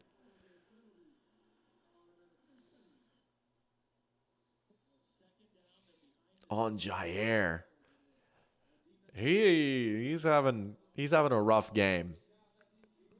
And he's got difficult assignments, doing what he has to do, sticking with these guys in man coverage one-on-one, but he's having a rough game. I don't know about that. I don't love that call. I don't know. That might have just been good coverage by Jair. Back to Saquon. Good carry right there. Get 8 yards. That clock keeps ticking. Hey, you are right, though. Green Bay does at least have all 3 of their timeouts now. But yeah, this is Saquon time right here. Just keep that clock running. Keep feeding the beast. Over 100 yards now on his debut.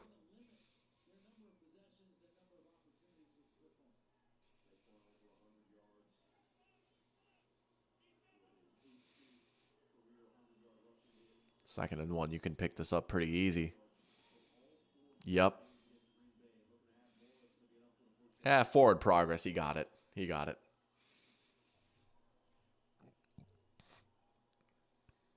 Under 6 minutes now. That clock just keeps on going down.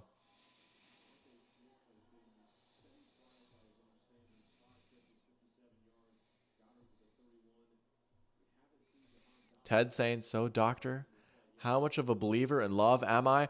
I still am a believer, and it's been a pretty rough game for him so far today. Like, he's had a few bad misses. He had a bad interception, right? Like, we've seen some of the good, some of the bad.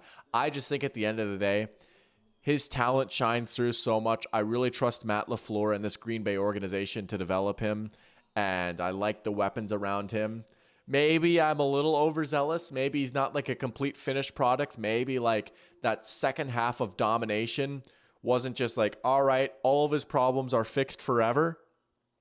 But I still truly do think that, like, at the end of the day, like, when this season is over now, like come like February, we'll be talking about him like a top 10 quarterback. I still really do believe that. I still think he's a really good player, but today has not been his best day, I will say. Like, today he has struggled a little bit. There have been he's had a few misses and the bad interception, but we've also seen some nice throws from him too. Like, I think my favorite throw from Love so far was on the very first drive, that out route to Romeo Doubs for the first down. I thought that was a pretty good throw, but the few of the big plays have just been wide open, like Jaden Reed getting wide open. I feel like we haven't seen his best, but I know he's capable of better. Parachamp saying Love is at an average game. First game, different environment, shows potential. Oh, yeah, I mean, you can't kill the guy for it, right? Like, and Hurts hasn't been perfect either, right? So I stand by my give me Love over Hurts take, though. But Hurts has played pretty well, but he had a bad interception, too. But put it back in Lambeau. Let's see how Love does, Hurts dancing around. Now he's going to run upfield. Oh, he slips. Oh, that could have been a first down.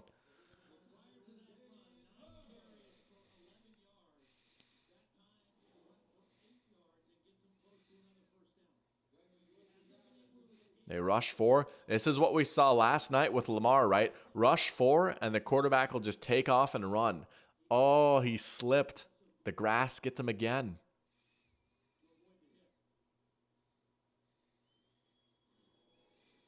Second and 2. They're going to go in empty. Interesting.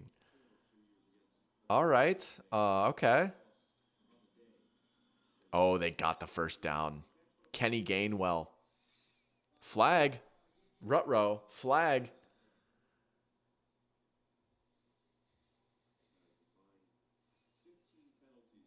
What's this one?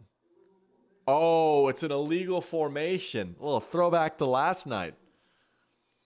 Hurts just straight up didn't look downfield there. Yeah. Laywell saying, I think it's hard to gauge players too hard in week 1. I've made plenty of mistakes in fantasy doing exactly that, right? Hey, you want a nice little throwback? Remember Kevin Ogletree? Man, if you remember Kevin Ogletree, he's the ultimate don't jump the gun in week 1, right? And that's why I was a little hesitant about Puka Nacua last year. But Kevin Ogletree in the 2012 season opener, I think it was Cowboys versus Giants. And Kevin Ogletree went crazy. Had 2 touchdowns, like 100 yards. Everyone picked him up in fantasy. He didn't do anything the rest of the season. Oh, no. Goodness. And you know what? I got to give props. Bro, we've got another flag. We've got another flag. Michael's saying that's one shot for the illegal formation. Oh, man. Hold on. What's this penalty on? Ineligible player downfield. They're going to decline it. I got to give some props, right? I've said that Jair's kind of had a rough game. Great rep here from Jair. Good coverage on A.J. Brown, both getting physical. He's right there. He could have had an interception. A.J. Brown kind of had to break that up there. Clock stops, and it's 3rd and 7 now. Clock stops, and it's 3rd and 7. Oh, baby. This is one of the biggest plays of the game right here. But you got to give props to Jair. That was a great play by him. Good job in coverage on A.J. Hurts has plenty of time again. Man, he's just had so much time. He's going to take off, and he's not going to get it. The Packers rally to the ball, and there's another flag. There's another flag.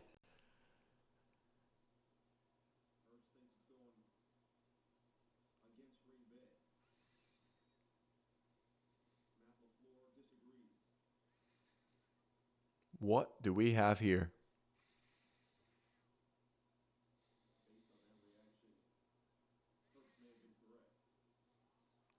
Man, they're saying it's going to be a foul on the Packers. Man, oh, that would be brutal to get the stop on 3rd down, but then it's a penalty. Wow. Wow. Defensive holding on Kenny Clark. That's a rare defensive lineman defensive holding call. Let's see it.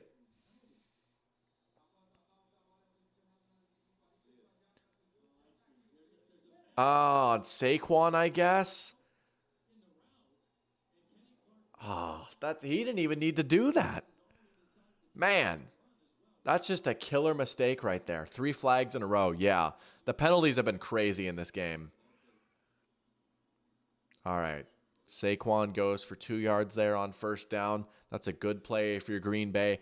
Man, you're glad you have those timeouts because now we're going to be looking at under 4 minutes the next time Philly snaps that ball. That was a wild play. Laywell saying, Ogletree, what a pull. Hey, sometimes I got it in me, you know? Sometimes I got it in me.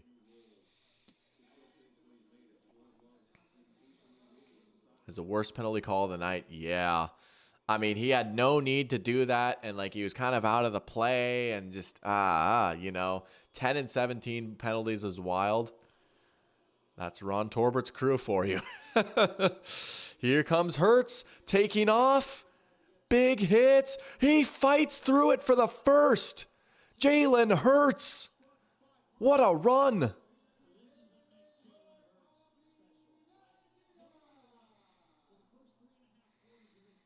Wow. Man, now if you're Green Bay, you got to start thinking about taking those timeouts here, right?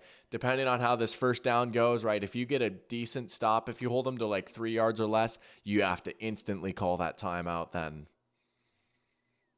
What a run by Hurts, though. Second effort. There's the power, right? I was being a little mean to Jalen Hurts earlier. Guys, he's not explosive. But there's the power. There's the power.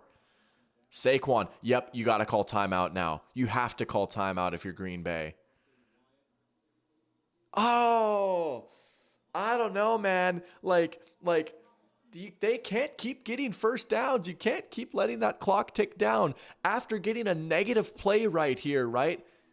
They're behind the chains now. Like, if you're going to get 3 straight stops, this is the down sequence to do it when they're at 2nd and 17. Man, if I was Matt LaFleur, I would have called timeout there. They are letting a lot of time bleed off the clock. I don't know, man. They're going to pass it. Devontae gets it. Well, it doesn't matter. It doesn't matter. Okay. It ends up not mattering. Man. And now they're going to call timeout. But the Eagles are just marching closer and closer to the end zone. Devontae just wide open underneath. Laywell saying Doc won't be in the stream from Sunday to Saturday, by the way. He'll be in Disney World. That's awesome. That sounds like a lot of fun. Let's go. That's awesome. Disney World, happiest place on earth. Hope you have fun. Green Bay letting the clock go. They're barely in field goal range. Not anymore. Yeah. And now they're going to call their first timeout. You got that. You've got 2 more in the 2-minute warning. But you got to get a stop here now, right? Like if the Eagles get 2 more first downs, which I guess like if they get 2 more first downs, it's a touchdown. But man, Philly might just be able to kill this game off here. And again, like, man, like you go back to that 4th down where they kicked it, like,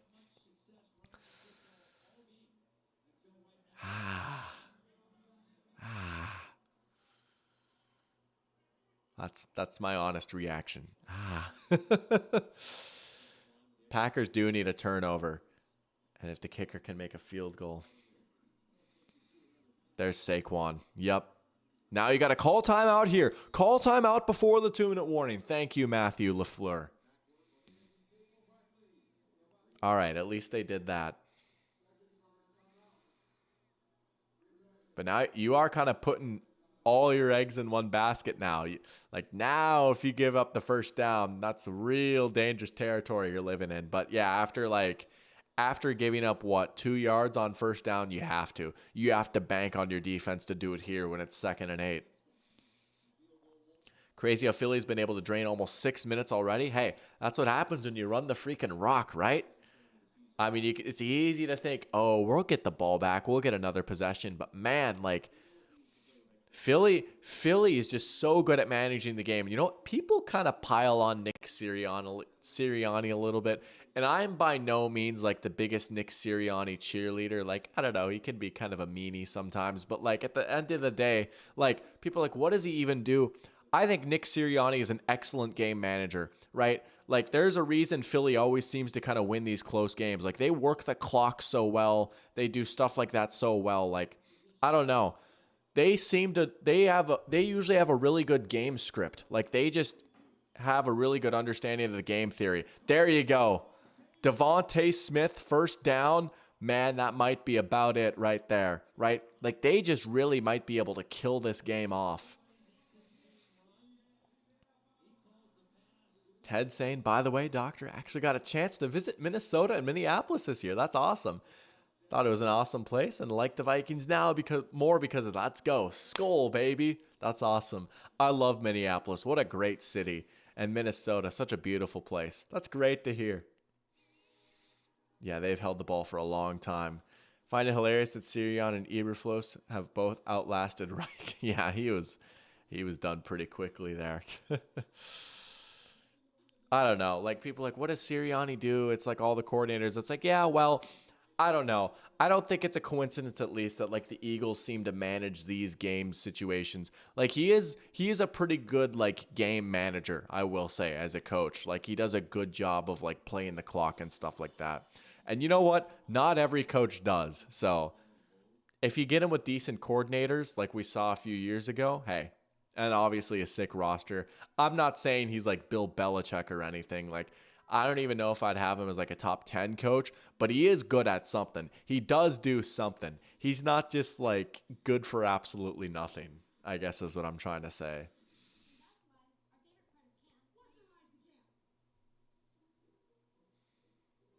But yeah, if you're Green Bay, you've got 1 timeout left. You can only stop the clock 1 more time. I mean, Philly's knocking on the door of a touchdown.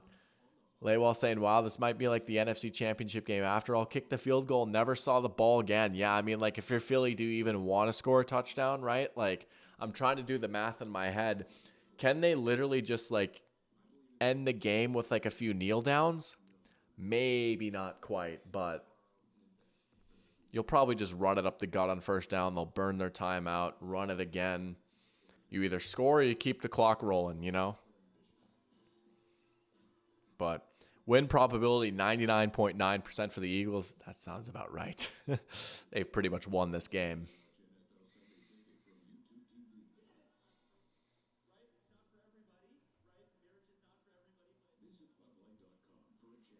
What a crazy game it's been, though. This game has been fun. This has been a fun game.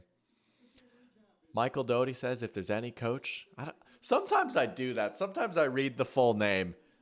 Michael says, if there's any head coach I'd want to get drinks with, it's Sirianni. Oh, I would say Dan Campbell for me. That would be fun. I would love a boys' night out with Dan Campbell. Stupidity says you need at least 150 or lower with no timeouts. Laywell says if they don't score, they could kick a field goal with around 30 seconds left. That would be a very tall task for Green Bay. Thank you guys for the math. Look at that, coming in clutch. But, I mean, you like Philly's chances to probably just score a touchdown here, right? With how they've been playing. Saquon, all right, up the middle. Timeout, 1:57 left now. GameSol says, what is more realistic? Packers get the Eagles to kick the ball and score a touchdown with 30 seconds, or let the Eagles score a TD, hope for a missed extra point, and the Packers, with around 2 minutes left, to get the ball. Nah, you gotta get a stop here. I mean, banking on a mixed extra point with like Jake Elliott being a really good kicker. Ooh. Sean McVay would be a fun one, too. I would just love to pick his brain, right? Or Kyle Shanahan. Or Mike McDaniel. I'd love to play Nintendo with Mike McDaniel. Just play some Smash with Mike McDaniel. I feel like he plays like Melee on the down low. I bet you he's crazy with Sheik and Melee. Console almost died. Not died, but just almost shut off. All right, 2nd and goal. Can the Eagles just end it right here on the ground? There's Saquon. He's a hair short, but you know what's coming? You know what's coming. Are they going to win the game with the brotherly shove? Are we going to have a game-winning brotherly shove? Oh, we just might. We just might. Laywell says he thinks the Pack could go Hail Mary range in 30 seconds per chance. Oh, I mean, there's a chance, right? They could get into a shot where Love can just huck it up in the air. You've got a 3rd down and goal right here. That play clock is running down. You've got exactly a yard to go. Victory sneak time indeed. Look at that. They're going to call the timeout with exactly 1 second left on the clock. There's 1:12 left now on the game clock. Victory sneak time indeed. How about that for a little foreshadowing? You said it was the victory sneak earlier. It just might quite literally be the victory sneak. Assuming no touchdown here, yeah. If you're the Eagles and you try the brotherly shove and it doesn't work, what are the odds that they would just try it again on 4th down and think surely one of these 2 times it's going to work? I would say that it's like about a 50-50. Like they might just try it again, honestly. There's Howie Roseman down on the field. Has he done it again?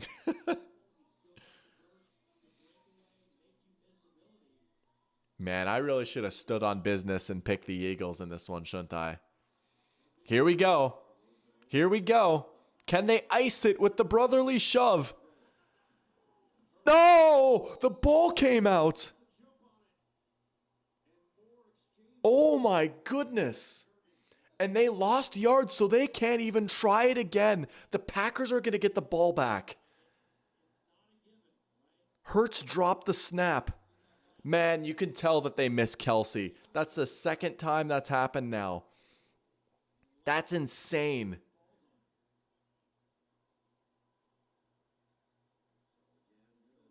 They're going to wind that clock as much as possible.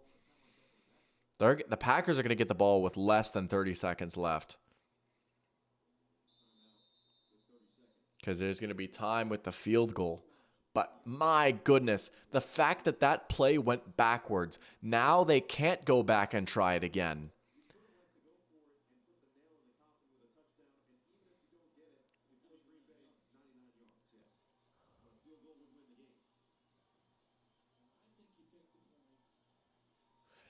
There is a slight chance that they would go for it here.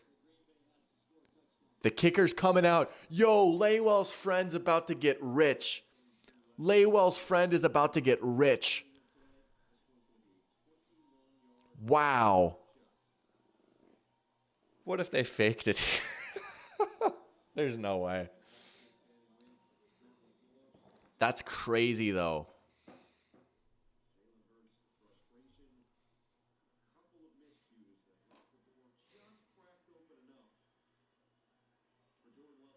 Here we go. Kick is up. And it's good. It's good. All right. There's a flag.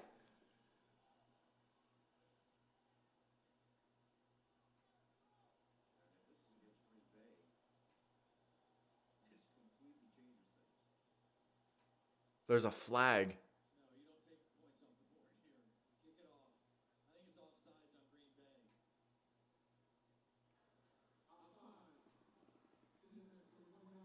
They're going to decline it. That makes sense because it was 4th and goal. Man, if it wasn't 4th and goal, that would have been a disaster. That would have been an absolute disaster. I guess knowing that it was 4th and goal, Green Bay was probably like, let's just push the limits to try and see if we can get a block. That makes sense. All right. Parachamp saying Pack need a blown coverage touchdown to Reed to win. I mean, they got to get something wacky, right? Ted saying, can Love play like Rodgers for the miraculous big Hail Mary? I mean, that would be very Rodgers-esque, right? That was his thing for a while. Man, it's kind of crazy that the Packers even got the ball back to begin with, but, oh. Worried about the Eagles decide to play super soft coverage now? Yeah, but, you know, like, okay, so the Packers can probably take 2 or 3 plays before they have to chuck it at the end zone, right? So if you're the Packers, you're hoping that you can just get into Philly territory before you have to take a shot at the end zone. Man, Philly has definitely been the better team in this game, I would say. Green Bay's just been a little bit too sloppy. Philly's offense has just been a little bit more consistent, especially after their first quarter disaster. Like, if that didn't even happen, Philly might have been up by even more. But it's week 1 for both these teams. They're going to run it out. That took like 5 seconds off the clock, and they start at the 15. Well, now they only have 22 seconds. Not a big fan of running it out there. I guess you hope you can pop one, and it's the first week of the new kickoff, so I guess, like, you've got a good returner in Keyshawn Nixon. Maybe I can't hate on that too much, but I mean, what do you do here if you're Green Bay? You got probably 3 plays here, but you got to get out of bounds. Love is just going to roll out. Oh, what a catch by Reed. Did he complete the process? There was a slight bobble. Maybe. Did he complete the process? But if that is very Rodgers-esque right there. Just roll out, going against the grain. Did Reed complete this catch? Unbelievable throw and catch. Oh my goodness. Love. You got to throw it away. Oh, he's going to pitch it back to Jacobs, and he's going to get out of bounds. The fact that that wasn't a complete disaster is crazy. Right place, right time for Josh Jacobs. Here we go. Hail Mary range here. I'm not going to lie. I'm going to hide Chad a tiny bit because I don't know who's ahead and who's not. Oh, my goodness. Oh, no. Love is hurt.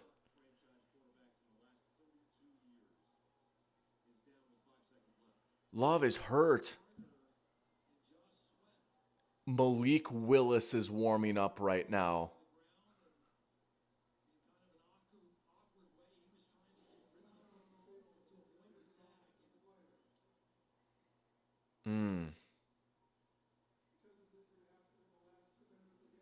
Oh, man. All right, well, I guess we won't see a Hail Mary for a second. Dang.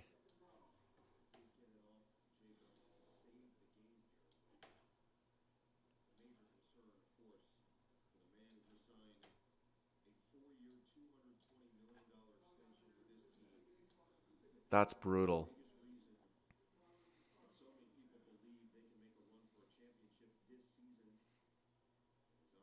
He's up on his feet at least.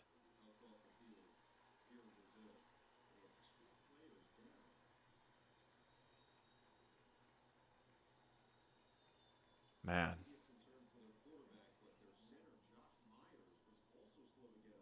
Hobbling. Got Gabe in here. Welcome to the stream.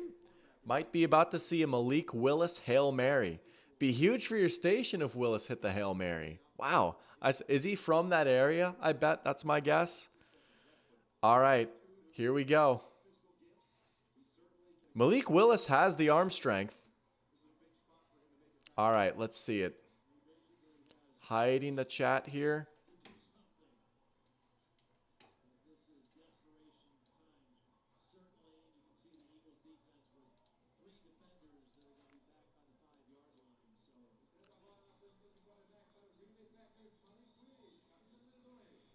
All right. 6 seconds for one chuck at the end zone. There's no way, right?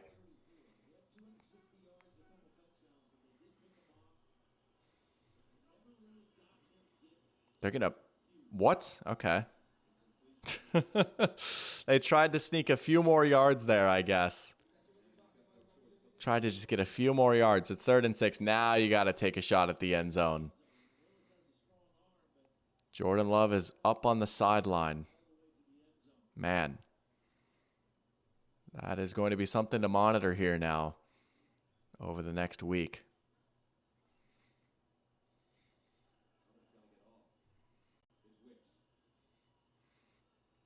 All right. Can Malik Willis be Aaron Rodgers?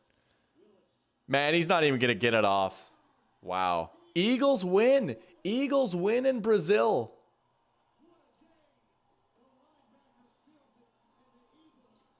All right. Eagles 1-0 start. I should have stood on business. I should have stood on business and stuck with the Eagles. You get what you get when you switch up. But big win for Philly here week 1, man. They looked pretty good on offense. Saquon was a beast. A.J. Brown was a beast. The defense made plays when they needed to. And, man, Green Bay just kept shooting themselves in the foot. Like, man, they just made so many mistakes. So many bad penalties and slips and turnovers. But big win for Philly week 1. You know what? Good for the Eagles. That's a good start for them as they try and get back up on top in the NFC East, right? Bit of a down year for them last year after the collapse. No Malik Miracle, unfortunately. Liberty is in your DMA. That's awesome.